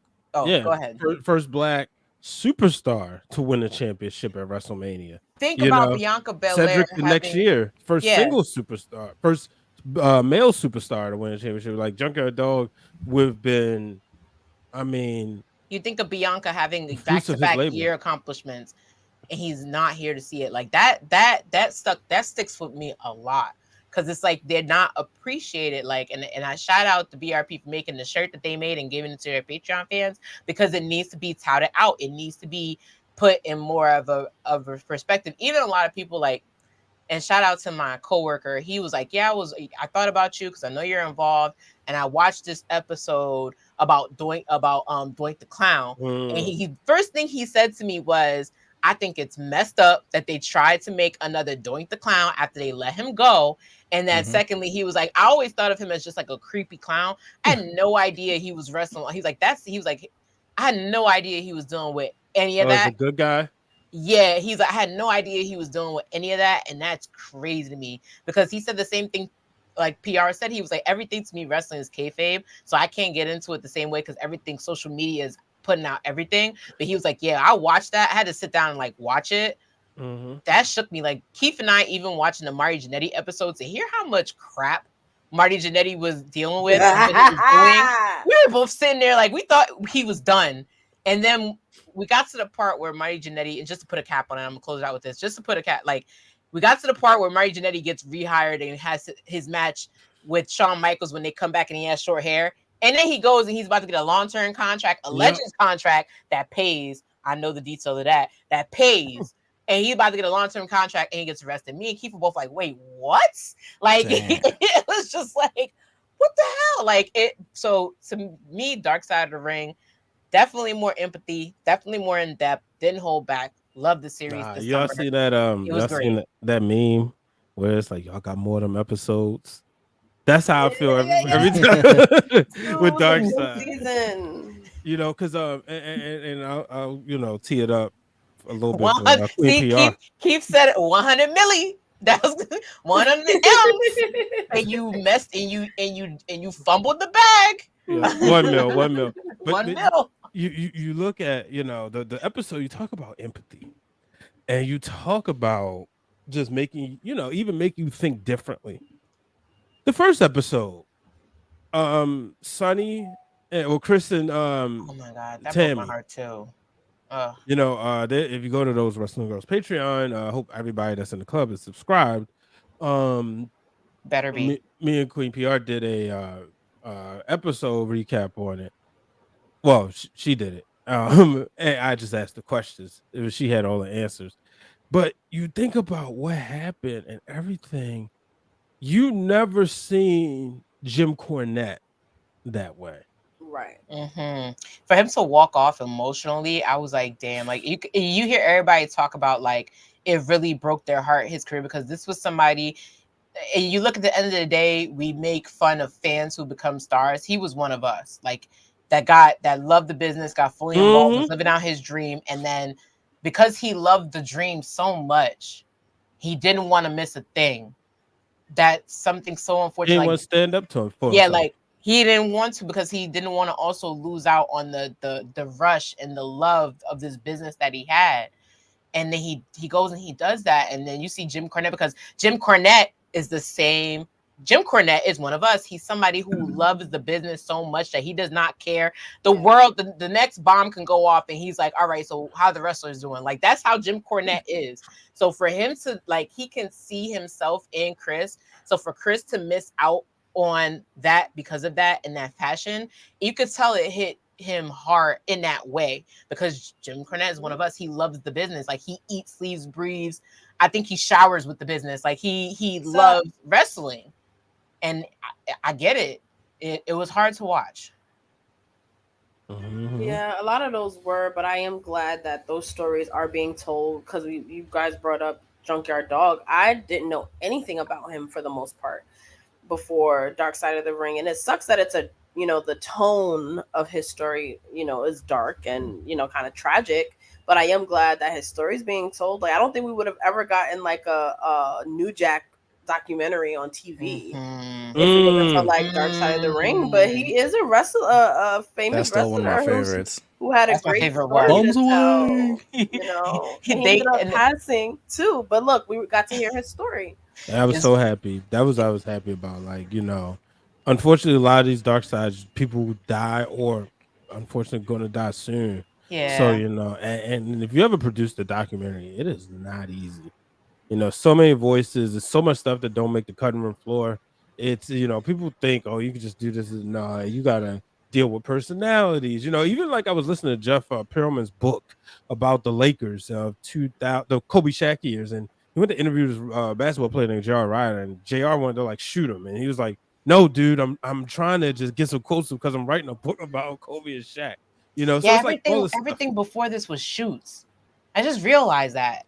Like Yeah. everything before you heard from a wrestler was shoots. Mhm. Like I never got to really hear about New Jack other than the shoots he had on people. Right. You never got to hear about like Big Bam Bigelow until the shoots he did on. Like you never heard what their life was about until you saw shoots, and that's refreshing to me. It's extremely refreshing, and I don't know if it was on a fan club I said this or our Cam episode, but Dark Side of the Ring made WWE step up their game. Oh yeah, Said and that they right here. started peeling the curtain back a little bit more, being a little bit more realistic. Mhm. You know, and I'm not going to fault WWE for trying to polish their product to make it mainstream in the past. Like, I'm not surprised that you guys didn't mention or show footage of like Jeff Hardy nodding off on camera like back in the day. I get that. Totally get that. But now the world is different. There are shoot interviews now on YouTube. There's TikTok. There's this. There's so many things. And then you got Dark Side that's really peeling back the curtain, getting people canceled. Like Ric Flair, for a hot second, was like legit canceled over ESPN saved his ass with his documentary after that, and I believe it. It's a very powerful thing for them to be able to tell their stories. And to close out the Dark Side talk, one thing I appreciated with the Sunny episode, I didn't know that she was going to school to be a doctor. She quit medical school to become to get into wrestling. And I think that's one of the reasons why Jim Cornette is so heartbroken about that, because he brought her into that world. Yeah. When she was a kid, her and her boyfriend, I never can remember his name, Chris Candido, right? Yep. They were kids when they got into the business, and I probably would have never learned that about Sunny if it wasn't for that episode. And I've heard some wild shit about Sunny. So the fact that I never once knew that she was like a former medical student, that's huge. Because it's so easy to just pile and pile and pile. And this is the reason why I will always just give y'all, those wrestling girls, when I say y'all, the props. Because I listen to Sunny episodes on other platforms. Sorry, MJF just called Samoa Joe Pillsbury Joe Boy. That's funny. So this is like I'm logging out. What? I'm logging out. What? I'm gonna watch that on DVR because Samoa Joe was like, "So what's the problem?" And he's like, "I'm gonna ask you again. What's the problem?" This like just feels real because you got like the big bully, and then you got the pompous smart kid. So yeah, I'm gonna watch that later because you know. But like I was saying about, you know, I've heard so many things about Sunny, right? But TWG gave her justice, you know. Kept it fair and really highlight the good things and the contributions she made to the business. Yeah. So now seeing this, like, you know, hearing you really sympathizing when Seindole said like this is the most sympathetic episode, that set the tone for what we was gonna get for the whole season. It's like, yeah, it really did. Because even there's a lot of episodes besides when we talked about like, and I know you're trying to cap it, P, but just like the whole Abdul the Butcher episode, that really broke my heart, because the one thing I hate in qualities of like people I hate, I can sympathize with it. I hate people that just get taken advantage of when they're in the business of what they love, and they really took advantage of him. Like the fact that first of all, you can't read, can't write, and people are questioning that. And you're making all this money because you want to feed your family. So the only thing you know how to do is make money, and people take advantage of that. Then like, because you don't have like, and granted, this was a business where, again, we're in the business of trying to make a name for yourself, trying to make it, and blood is attractive. Like you willingly go into something with somebody, and because they're like have a better knowledge of something than you, they take advantage of you. I did not like that, to the point where he literally can't read his own. He couldn't read his own lawsuit. He couldn't read his own medical bills. He couldn't read his own debt. His caretaker says, I'm not leaving this man behind, because he'll literally pick up a paper and tell me, what does all this mean? I don't know. And people are questioning that. I hate that. Like he can read a menu. He can read it. Yeah, like that really like hit me. That hit they said me the same so thing hard. about Jimmy Snuka, and they said the thing is, they said the different Snuka would just order steaks because he hid the fact he couldn't read. You know, so he would just order the steak wherever they went. So the Butcher literally said, he was like, I don't know how. I don't know how to read or write. I never got the chance to finish. Yeah, I know how to read. Take care of his family. and take care. Bingo. Yeah, that's what he was doing, and they're taking advantage of that. You know what I mean? Like,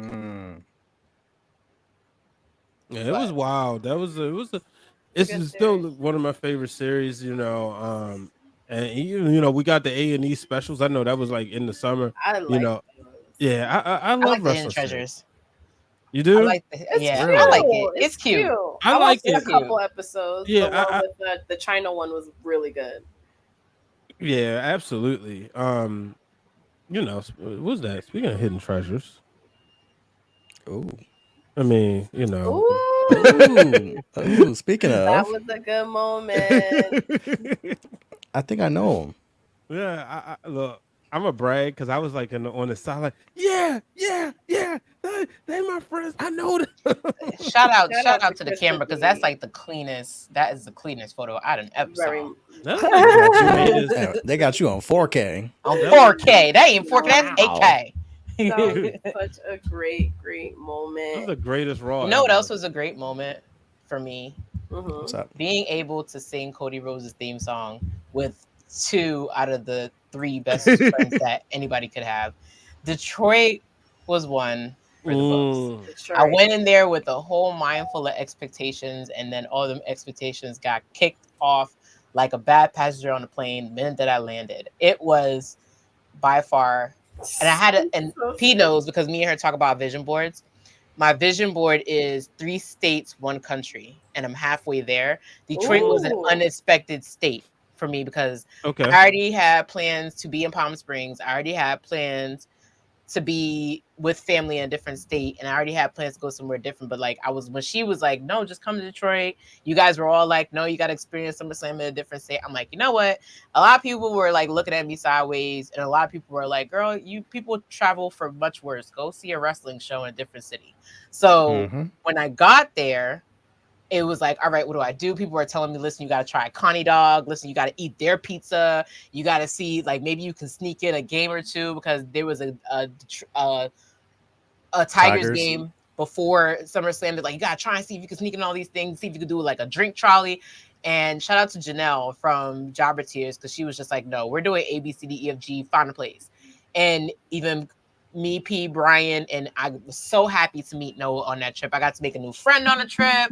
You know, I got to see people be Meeting hyped Noah about was life night. changing. I finally got to meet Nikki Bushi from Women's Wrestling Talk. Got to meet so many great people behind the scenes. Steph, got to chat it up with a whole bunch of people, like the creator of the Premiere Network. Got to meet him.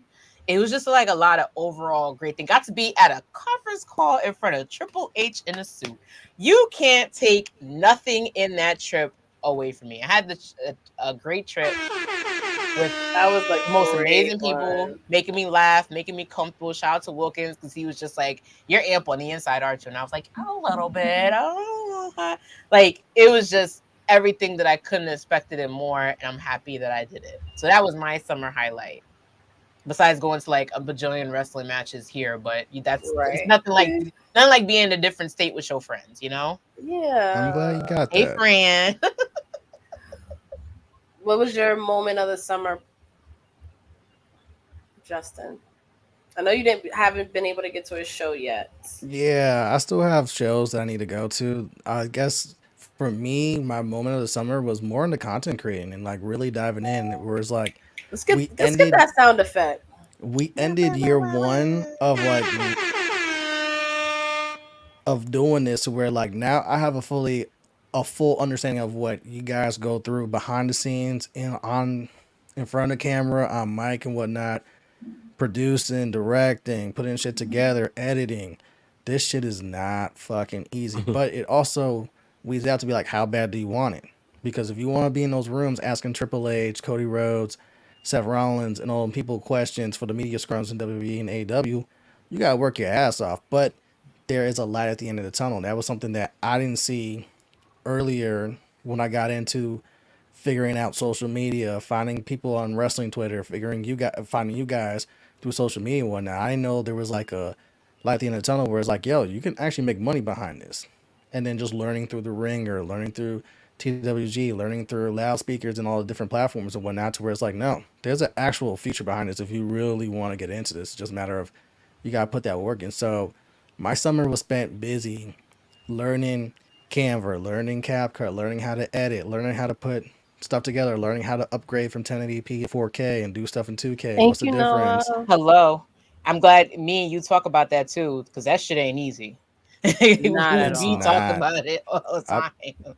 the hours I'm spending just editing a 1 hour video is just like I cannot wait to either learn how to do this faster or get monetized to where I can just send that to someone else and that could be their problem. Be like, yo, I'll pay you to do this shit. But just figuring all this out and just makes you more hungry to where like now that we're in year 2, it's like, yo, not only do I want this, but I want to elevate, I want to grow. How can I get better? How can I improve and stuff like that? But just figuring out the creators and the people asking the questions. Cause I know people shit all over the media journalists on social media all the time, but it's a matter of like, you don't understand what they really be going through as far as putting that together, asking those questions, and then literally hopping on the flight right the fuck back home as soon as they're done. Sometimes going to other countries and like hopping on a flight or a bus or a train to make that happen to entertain the masses. So I have a more deeper understanding. I know SummerSlam, y'all were there living it up. I was at the lake house. I spent a lot of time at the lake house, but sometimes you need to reset, recharge, and refocus because then when you come back with a clearer mind and a clearer space. That's what I learned. Yeah, like think about the fact that like, and I have to give you your flowers, Justin, because it's not easy, but your consistency is what's like pushing your motherfucking mold. And I have to commend you for that 10 toes down Bars. because there's a lot of people that will see the views and I've been there to where like I'm the type of person it drives me more to do more and think about what I could do more. There are a lot of people that get like 20 views, 30 views, and they're like, all right, fuck it, it ain't working. I'm gonna just stop. But you, Justin, hell no. The minute that a pay-per-view happens, you're already on the ball. You're rolling. You have your opinions. You're funny too. You underestimating your funniness, but we're gonna talk about that in the next group chat. But on the side note, like your consistency, and it's advice I got when I started too. Even though I don't talk about wrestling much, I talk about like even with the skincare and the reels, like that was the one thing holding me back and it holds a lot of people back. But I have to give you your flowers because you do not let that stop you. And it's going to get you so much further. Like think about even with Peter Rosenberg, when he put up his post, he put up a reel and he said when he first met Vince McMahon and Vince McMahon, he asked Vince McMahon like, hey, how can I get to see you again or interview you more? And Vince was just like, keep doing this, like keep showing up. It's that kind of work for you. You consistently show up, and that's what matters the most. So those are your roses. I hope they smell good. You're doing amazing.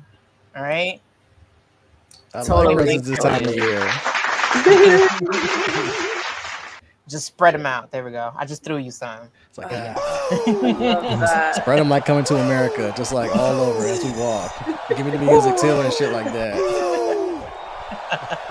Why is this not Yeah. What was that? a Ric woo Flair, sound? woo-hoo. Oh, okay. Now, okay. is that It sounded Rick doing like it or is that muffled. Rick and Jay going off with the woo? No, I was watching that while we were getting ready for, or I was trying to get ready for our TNA appreciation month because I know I'm excited about the episode. I was watching that, and the more in depth I realized that first of all, Ric Flair was very drunk. AJ Styles confirmed it, and so did Oh wow. Bobby Roode in an interview. He was Oh, very it didn't drunk. take much to see that. But even when he was in the crowd and he was like, he's like, I can kiss the women, even that fat one right there, and make him cry.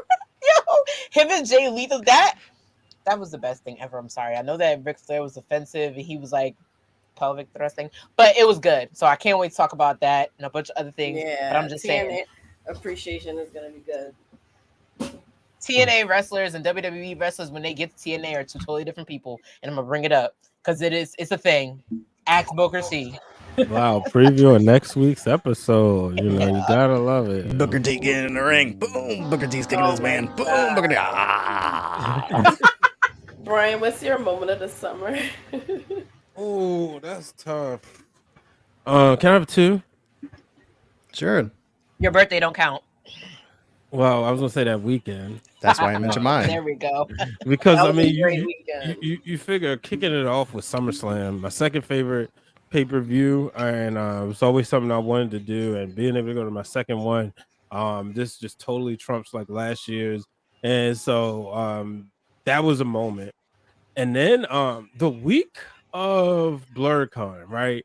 So I kick off that Monday. I take my kids to Raw. We see Justin, and being down there in the new arena, and then to finish the week, hanging, the family, just minus Christina and Pablo, but just having the family together down in Crystal City, Virginia for BlurCon, and just being able to just be down there and have so much fun. But then also Madison Square Garden, Oh yeah, that was the epic. first time, yeah, and I always say shout out to brother Corey, my kicks on my fix. I'll never forget in 2012 him telling me, like, you got to do WrestleMania and you got to do the Garden. So to be able to do that and just go there, get an incredible show, sold out, so that was fun. So that was my highlights of the summer. I mean, the summer was just amazing. It was a pretty good summer. I would say BlurCon is up there for me as well. But I want to Same. bring up Jobber Slam because it's Yes. always such a fun show. You get to see people like living out their dreams and a lot of hard work and passion. Mhm. The payoff of that, and then just really fun wrestling, and you get to see all your friends that you don't get to see. And it was the third one. And it's not Yeah. easy, Seindole mentioned consistency. It's not easy to throw annual events of that scale every year. It is not easy. So I want to give a huge shout out to Battle Club Pro, their school, everyone that has been thriving and just moving forward and achieving their goals. It's Seindole, you too. Your Amazon storefront, your consistent content as well. Like, and you have been consistent for years. Mhm. So I definitely have to make sure I put that out there, and everything you do to advocate for mental health and just being a really bright light in the space. And I think everyone would agree that you have been a bright light, and I'm so glad to have you on the team. And if you're not following her on TikTok, I'm I funny. really don't know Shout what out to to everybody do. with a sense of humor because we put him in the box, so I It's can't say so much, but funny. I had to compensate with humor, and that's where I'm gonna leave it. And I'm glad everybody's been sending me messages. They're like, we were worried about you, and I was like, I appreciate that, but I've come to the mature conclusion that everything that needed to be done was done, and I can't do Yeah, nothing about it. And like I said, I at the end of the appreciate day, I told y'all who's rooting for, so I'm gonna leave it at that. But yes, I am a TikTok. She is, bro. Wait, I like how that transition, because see, this Yep. is the thing about media that can get cut. Yes, I am a TikTok legend, and all of a sudden, TikTok, you never bars. stop. All you need is somebody like Bars. Mike in the chat to take it and make it into a hit song. Because it's not Yes. easy. It's not easy. It's not easy because people do some weird things on that app and they're not themselves and they're Very trying to much fit into a niche. And me, I just don't care. Like, I'm just going to be me all day, every day. I'm going to wash my face one day and then talk about the fact that Danny Garcia keeps doing the Poppy Chulo dance on Ring of Honor. It can go either way. But literally, I just want to thank everybody. Like, thank the people that are here with me right here, because like a year ago, this wasn't even a thought in my mind that I would literally be spending every Wednesday, to the point where my mom got concerned one time I was sick and I couldn't be with y'all. My mom peeked her head and she was like, what happened to your thing? You're not doing your thing. Like, my mom even knows about fan club. She watched the one with Cody Rhodes. It's probably why, got 300 views, because now the whole church knows I do this thing. So shout out to moms I for love promoting her that. daughter. So y'all gave me something to love and admire, and y'all just fuel my passion to just finally be myself. Because he's herself, and Bryan's so unapologetically himself. Justin, you just like the motivational board of all this crap. So I just, even with KRISTA, like me and KRISTA be talking, it's just a flow. Like, when you're doing something you love, it's not a job. This has never been a job to me. This has just been something. This has just been fun, and I just want to keep the fun going to where the next summer we're sitting here and we're doing the same thing. We're having fun. Yep. And we're recapping another epic summer, because I would say 2023 has been an epic summer. BlurCon. The fact that I was at And thank you for your BlurCon. hospitality, Bruh. Justin, too. When we Yes, were in the DMV, please. like, that was, thank you. As I always, love when Did somebody not else do that. drives too. Yo, I love when somebody's like, you're like, listen, well, I'm getting in the backseat. they're like, listen, you drinking Terramana? What kind of Yeah. drink we getting? I You was like like, beds? man. I left you a towel. I don't know if this towel is big. Listen, Justin, I owe you so much, because I wasn't even gonna be able to go, and you were just like, I got you, and you literally had me. Oh, I love it. It's like, get your ass down here. I'll take care of everything else. When y'all watch the vlog, y'all gonna see it's fun. Trust me. Yeah. Like the experience of everything, just being around our people. Because being a blurred was never a thing. When I was younger, it was taboo. Right. Now we're in a talk place. about it. You've got Now make we're in a fun of it. space. Now we're in a space where you're enjoying yourself and being yourself, and it's appreciated. Like, even shout out to my brother. He can't watch today. He's busy living life. But he he's be me and watching. Kofi Kingston Mhm. at random playing video games. Like shout out to like Pete. He had shout a out pretty to good Pete. summer too. Going to DreamCon, yeah. Keith, next year we want to Oh, see you at he in BlurCon. there.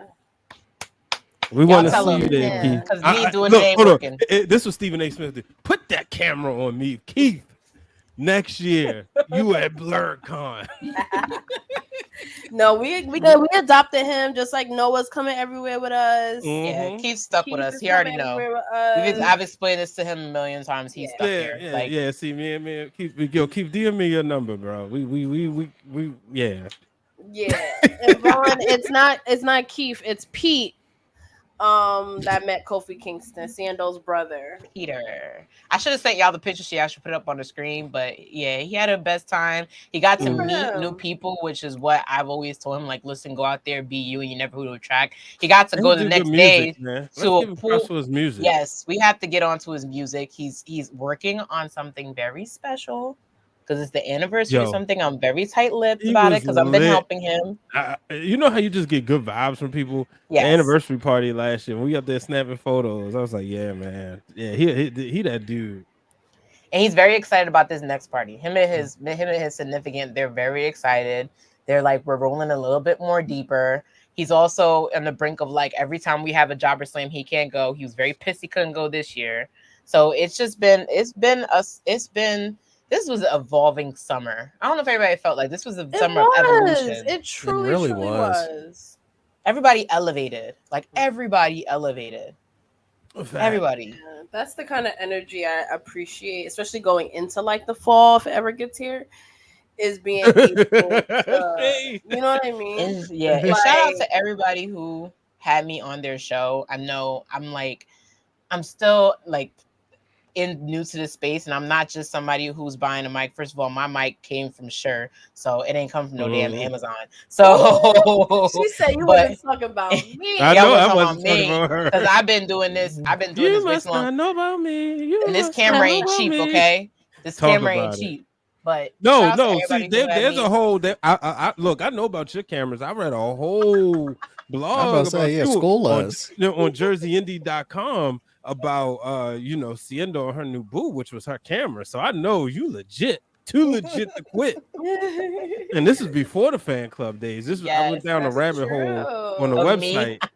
No, not We're you. also on really the website. To our 50th stream. We're coming up. This is episode 43. No, we gotta. Oh, we do. Yeah, you're right. 43. I have them listed. Yeah, trust me. I'm keeping track. I was Sorry, told, producer, I would never question you again. I was told, don't say nothing until it's 50. Just I'll care about the 50th episode. I don't care about 30 or 40. I care about 50. So I like that. So we'll say the Raphael Sadiq. Do you know what we're gonna say that for 50? Thank you. Just a major thank you to everybody who had me jamming on the show. Bryan, I told Mr. Allen that I will be back because that was so much fun. I want to thank Vaughn. I want to thank Keeks. I want to thank everybody who just had me up there. Just letting me be me. Because I know that's all we want you to be. I talk a goddamn lot. So it's hard to deal with my ass. But I appreciate y'all for letting me be in the space with you guys. You told the whole world, Cody, he's still not ready. And they listen.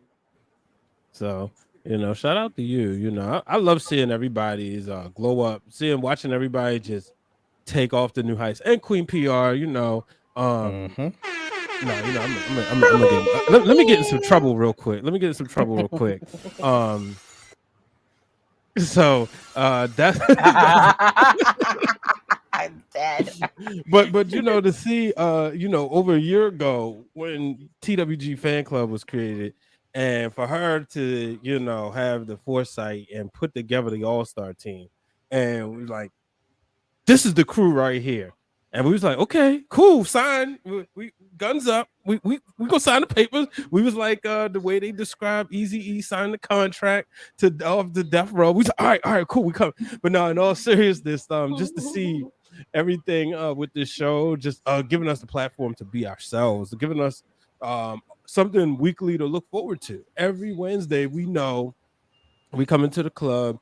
Whatever you're going through, it's like, all right, you could be having the worst week, but you come into the club for these 2 hours, 2.5 hours, you're gonna have a good time. We're gonna watch wrestling together. We're gonna laugh at the show while it's happening. And then we're gonna celebrate what we love, women's wrestling, current topics or stuff we don't get the chance to talk about, the episode about theme music, that was fun, So shout out to Queen PR too. She up here giving everybody else their flowers. We're gonna give her flowers as well. Yes, ma'am. Bro, we did an entire show on Dana Brooke Appreciation Night, and WWE took that and fucking literally. I want my check. Refresh people Dana do Brooke. like her. To the point where your girl is considering, since she's wintering down south, we are working on going to NXT. We're working on it because somebody gave me the details on how to get a ticket, and we're working on it. So I ain't playing games. And shout out to P, because whenever it comes to planning or making sure something gets done or making sure something can be done, P is the host with the most. So to my passenger seat princess, I thank you. The grand high exalted, never faltered. Queen of the aux cable. Yes. Queen of the quiet snore. She don't snore, but she get it. I always give P the credit, and I also give Krista the credit. Like, y'all put me on. Like, I've been on other people's platforms. I've been on many platforms in the last year, but y'all the ones that put me the fuck on. Yep. I'm always gonna be forever grateful for that. I'm sorry. So Noah was in Charlotte. He went to Raw in Charlotte. Shout out to him. He was front row too. And he had a great seats. And he made it on TV. Oh, and he's Noah. What? Oh yeah, he was. He was. I'll we could let's pull it up. Group chat. Oh my God, I'm so excited for him. I love that for you, Noah. I want to thank all of our VIPs that's in the fan club right now. I see some people have joined us. We are recapping wrestling this summer. If you haven't given it to us already, what are some of your moments while we close this thing down? What have been some of your favorite moments of the summer? Who's been the wrestler to watch? Next time, Noah, make a sign. Rakarsha, yeah. I agree. But we didn't do it for that. We really wanted to. We did it because that's what TWG is all about. We elevate women in wrestling that need it. So we do appreciate. We love what Dana Brooke is doing. We love what NXT is doing. We are so excited about everything in wrestling right now. No matter what you watch or what you're into, it is thriving on every level. The biggest deal I feel like was you guys becoming a Twitch affiliate. That made me so excited for you girls. Really cool thing. It made me so excited for you guys. I was like, listen, that was the stock. Listen, we $5 up one day, we $10 up, and we gonna be the next Apple. Keep playing with us. You gonna have to take out some of your retirement money to buy stock from us. I'm just trying to say. Yep. Basically, watch out. And not just Twitch affiliates. You got Fan Club, you got Sound Offs, you got Collision, you got Schooling. We revamped Thirsty Thursdays. Like, bro, the brand has been busy. It has elevated and grown. Fuck them busy. Was it this Royal Rumble that you got up there and got to ask a question? Hey, I'm Queen PR of those wrestling girls, and we got you, and you're like, oh my God, this B. Nah, it's been great. And we couldn't do it without the VIPs, everyone that supports us, everyone that follows us, everyone that enjoys our content. We appreciate all of you. Oh, okay, Noah. See, he be knowing. Noah be knowing. Okay, you said. I said it's almost up. 5, 4, 3, 2, 1. Ooh. Hey. Look at, oh my god. I love it. I love it. Yes, the Bronx was in the building in Charlotte. Yes, sir. Yes, I love that for you, Noah. I can't wait for all the wrestling adventures that we're gonna have. I know Philly is gonna be a movie. We're gonna try to make some more shows work this year, but I can say that we will all be in Philly in some capacity. November 4th, TWG 5th anniversary event in Brooklyn. It's gonna be very it's gonna be very fun. And yeah, that's why he's producer of the year. Producer of the year. Oh, thank you.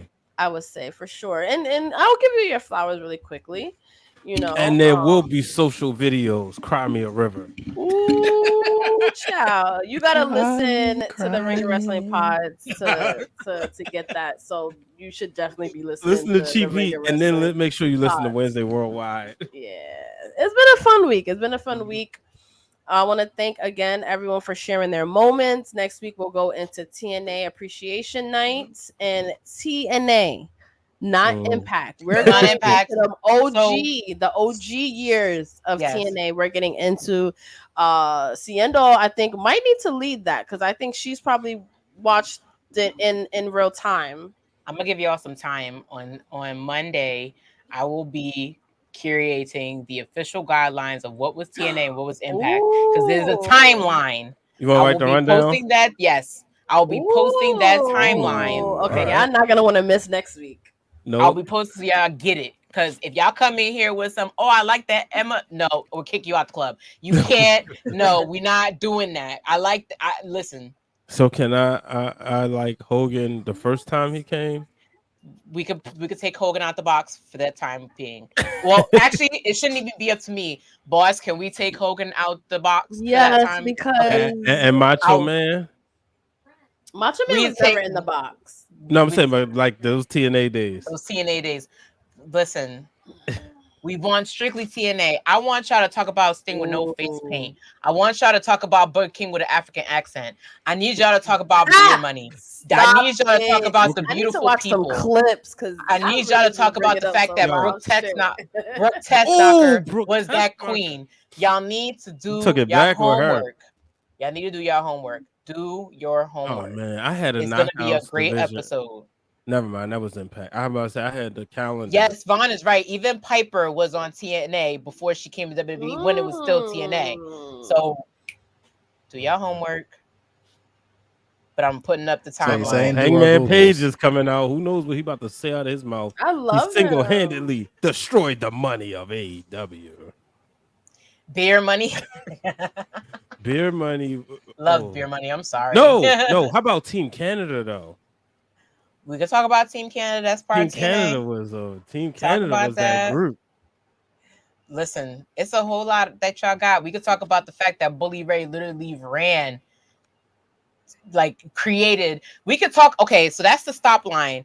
The stop line is Bully Ray basically coining that TNA is Impact, and you should stop right there. Anything after that, like EC3 does not count as TNA. I'm sorry, he don't count. Like Swan don't count. They're not. No, there's a guideline. Yeah, EC3 was Derek Bateman at the time in NXT when he was like. So he's not TNA. The X Division. We could talk about Kenny King because Kenny King was there. That's your stop line. What about that dude who ran the ropes? That viral video in the cage. I never know his name, but I just seen the video a gazillion times. I'll get back to you on that and put it in the group chat. Yeah, he did the run and he did Hurricane Rana. Listen, Eric Young is TNA. Yeah, Team Canada. Yep. So that's your stop line. Bully Ray literally saying this is the Impact Zone. That's your stop line. So anything after that, you don't put it in the chat. Right? Yes, the 6-sided ring. Samoa Joe literally like Christopher Daniels having the best run of his life with Kazarian. That is TNA. Like Jeff Hardy, God bless that boy soul. Even him going through what he went through, that's TNA. It was still TNA? Yes, it was still. He was in TNA. Like fucking Karen Jarrett. I'm sorry. Kurt is TNA. Like it is a whole bunch of it. Like Perk Angle is a part of that. Like Jeff Jarrett trying to ransom it from Dixie Carter and Stink having to come and get involved. All of it is TNA. But there's a stop line. I'll post it up. I'm so excited. I know the fan club is excited, and I'm gonna close it at there. Yay! I can't wait. And please, like, I can't wait. I can't wait to talk about Kurt. He was a monster. No, and we were talking about it in Detroit. Wow, Justin, you weren't. Justin, we didn't bring it up, but in Detroit, me, Noah, I said it to them, and I said it loud, and I stand by it. Yo, Kurt Angle's had the wildest promos in the whole entity of the business. The wildest, like, unintentional shit that you're like, wait, did he really just say that on national television? Oh my God. Kurt Angle had that. And when it was Kurt, it was amplified. Ooh, yeah, we gonna get into all of that. He's a legend for a reason. Right.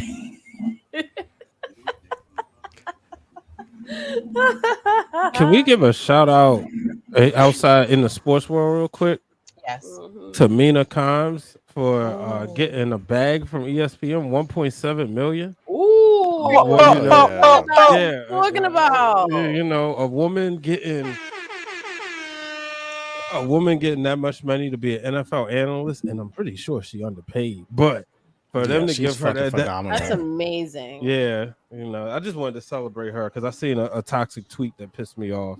You know, so it's like, yeah, no, we're gonna celebrate her. We celebrate the women here doing big and beautiful things. We love it. We love that here in the fan club. So what should we talk about? I want the VIP members.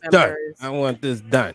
To let us know what our next topic should be to close out the year. What do you guys want to see us do for our 50th stream? Maybe like a little Q&A or something. I don't know. Let us know. Hashtag TW. Y'all got homework. We love y'all. I love my crew. Thank you for joining me again and keeping this going. You guys are amazing. Ooh, that's tough. Top 10 IC champions. Ooh, that's a goodie, Vaughn. That's a goodie. Justin, we know people have number one. You know, put it in a note. Put it in a note. Whoa. Hold up. Was that the notes, Justin? Because that looked heavy. When you threw up your phone, I was like, is that the note? No, that was something else. Okay. I'm about to say, well, you've been working. Shelton Benjamin Appreciation Night. Ooh, I'm with that. Brian, do I not mention at least once a month how underrated Shelton Benjamin is? Mm-hmm. Ooh, I love these. Oh my God, give us more. Top 10 Intercontinental Champions. Top 10 Intercontinental Champions. That's a goodie. That's a good one. That is a goodie. Gunther broke the record. I do want to shout out. Keith mentioned one of his favorite things recently was the Gunther and Gable match. That was a really, really good match. Oh my God! Shout out to his kids. And y'all don't do that. Yo, you know I like when little kids cry. That was beautiful. Y'all all in them fucking. Y'all them kids. They gotta learn it. Look. They gotta learn. I have to say, I was proud of my daughter. She didn't cry when Bianca lost to Becky or even to Asuka. She was. My niece was sad. Okay. She didn't want to watch it with me. When he saw Keith Mack, he saw Keith Mack lose. He was boo-hooing, you know. But you know, the kids gotta learn. Miss Girl became famous. You know, shout out to her when she. There it is, Justin. But remember what was so cool about Ms. Girl was when the reunion. You know what I mean? I forgot about that. Yeah, the reunion. And I think she there or they found like she reenacted it when he won his second WWE championship, which I was all for. That was like one of my favorite moments and one of my favorite title changes when he shocked everybody and beat Drew for the belt. But yeah, I love when they you know, Gable's kids, and it helps because that makes Gable mad now, and he might be the one to dethrone Gunther. Maybe main event Jey Uso. Ooh, look at it like this: with the kids crying ringside, who knows? Maybe they grow up and become wrestlers, just like Izzy when Izzy was caught crying on camera when Sasha Banks made her boo-hoo during that Iron Man match, and look where Izzy is now. Yeah, she about to lose the Maya World again. Shout out to them though; they've been doing some work. I like it. I like it. They got Mercedes attention. I'm here for it. Anytime you can see like independent wrestlers jump out their region, they doing something. You know, this is happening in Yeah. Texas, and we talking about it on a, you know, just a, you know, on a different platform. So this is good. I'm happy about this. Me too. Me too. You know All what we right, could talk about guys. too? I feel like What? we should talk about the hardcore championship. That'd be a Ooh, good that's episode. fun. Oh my god, that's fun and nostalgic. Yeah, let's do Mm. that one. Let's put that. Let's put that in the notes as well. To do like a fan, we need to have segments like fan club throwbacks, where it's like episodes. Mm. I feel like since we did a history of a championship title before, I feel like the hardcore definitely doesn't get enough credit where it's due. I feel like that's one good episode we can do. You know, that would be That would be fun. cute. Mm-hmm. Crash Holly, baby. Shout out to I'm the a late great Crash Holly Crash. stand, man. You know, Yeah. WrestleMania 2000 was a dud for the considering and comparing to all the others. But the hardcore time limit championship match, David Shoemaker told me like I was the only person who would ever get excited about that match. But What? Really? yeah, he was like, "All right, you care more about this match than I ever would." But it was fun. Like you go back and watch that match and see how fast the pace was and the title changing hands. That was fun, man. It was fun. No, it was. Again, doesn't get the credit. The fact that it could be it was the first title to be defended anytime, any place, and it was literally like watching people go off to the races. And I then loved calling it. on the acolytes, the APA, to like, you know, like, hey, can we pay you to watch my back? That's another appreciation. The APA, man. Remember the Oh, Rock they was walked through the so door. funny. Rock, what are you doing? Not gonna do it. Hey, can I help you? That was so funny. Yeah, because I love that. they were the All king right. of backstage segments. We might have to do it. Attitude Attitude Era Era night. appreciation. Yes. That's Yeah, that gotta be like a two-parter. That You has know, a Krista list. B gonna want to be on it for a hot second too. Yeah, well, that'll be like a two-parter, maybe towards like the end of the year or something. You know, like things slow down in December. It's nostalgic because it's like the holiday season and all of that. So yeah, we'll do that. We'll see you guys next week for TNA Appreciation Night. Thank you for the ideas, guys, because I think we got a pretty good lineup. Pretty good lineup. Vaughn, yes, we do need it, and we will. Where can everybody find the crew? So you can find me on all social media platforms at It's Justin Rich. You can find me on my YouTube channel where we have been very busy, especially this last week. We put up 2 videos where we reviewed AW All In and WWE Payback. I am proud to say my last 3 videos I put on Justin Rich Talks have now hit triple digits on the views. So we are growing, we are grinding, and we are getting there.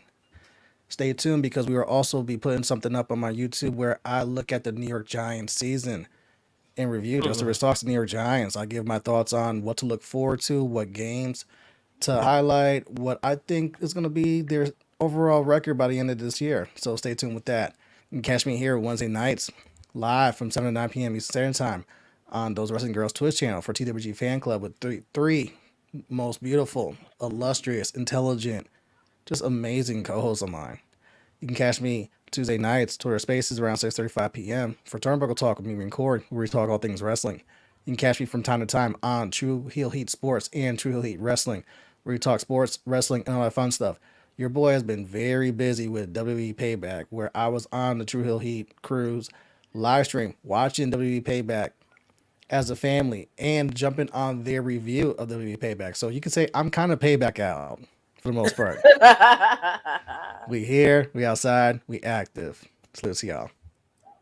Well, let's start backwards. Tonight, find me on the Wrestle Realm Now podcast, 10:30 p.m. Eastern Time, as we will address the goddess in the box, CM Punk, and what's next.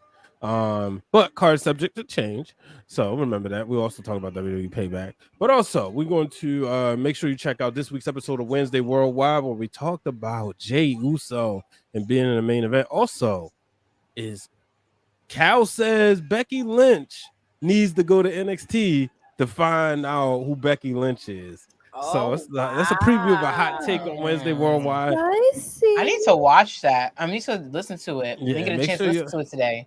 Yeah, check it out. But also this week, it was a busy week. Masked Man show. We did emergency pod after Punk got fired, and then for Saturday, and then there was the Monday show. But also, make sure you follow me at Brian H. Waters on all social media platforms, including Instagram, Threads, TikTok, and Twitter, where you'll find all of my Birdland tweets as we get ready to go to the World Series.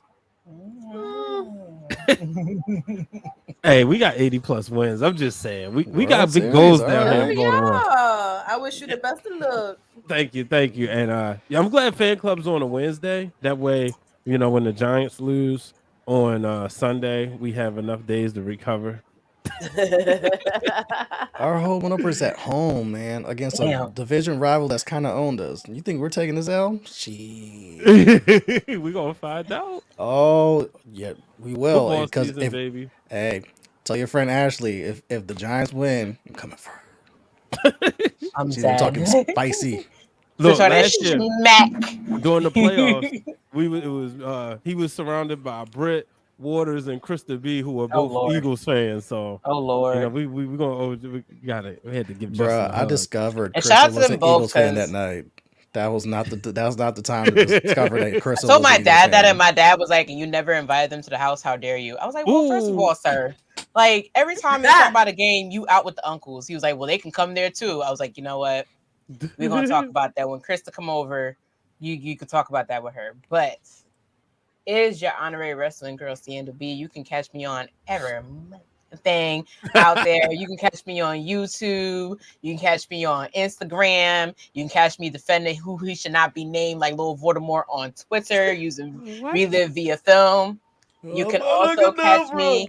You can also catch my Amazon store where, yes, I do have up a couple of updates on the wrestling side. Also, a couple of things. Winter's coming. We want to make sure that you still smell good. Your face still looks nice. You make sure that you don't get dry winter skin. So we've updated the store with a few essentials we need. And also, next Thursday, y'all tune in to my Amazon storefront because your girl will be going live for the very first time with a brand that cannot be named yet, but we are going to talk about those essential things you need to go to WrestleMania weekend. So I'm so excited. I can't mention the brands. I'm sorry, even the fan club is dark, but we are going live on Amazon. My Amazon storefront is in my link in bio on all my social media platforms. And as long as you root for everybody Black, Latino, or women, you're still good in my books, no matter what you do. So good night, y'all. Yay. And we will see you all next week. TNA, not Impact. You know what All right. she said. Yes.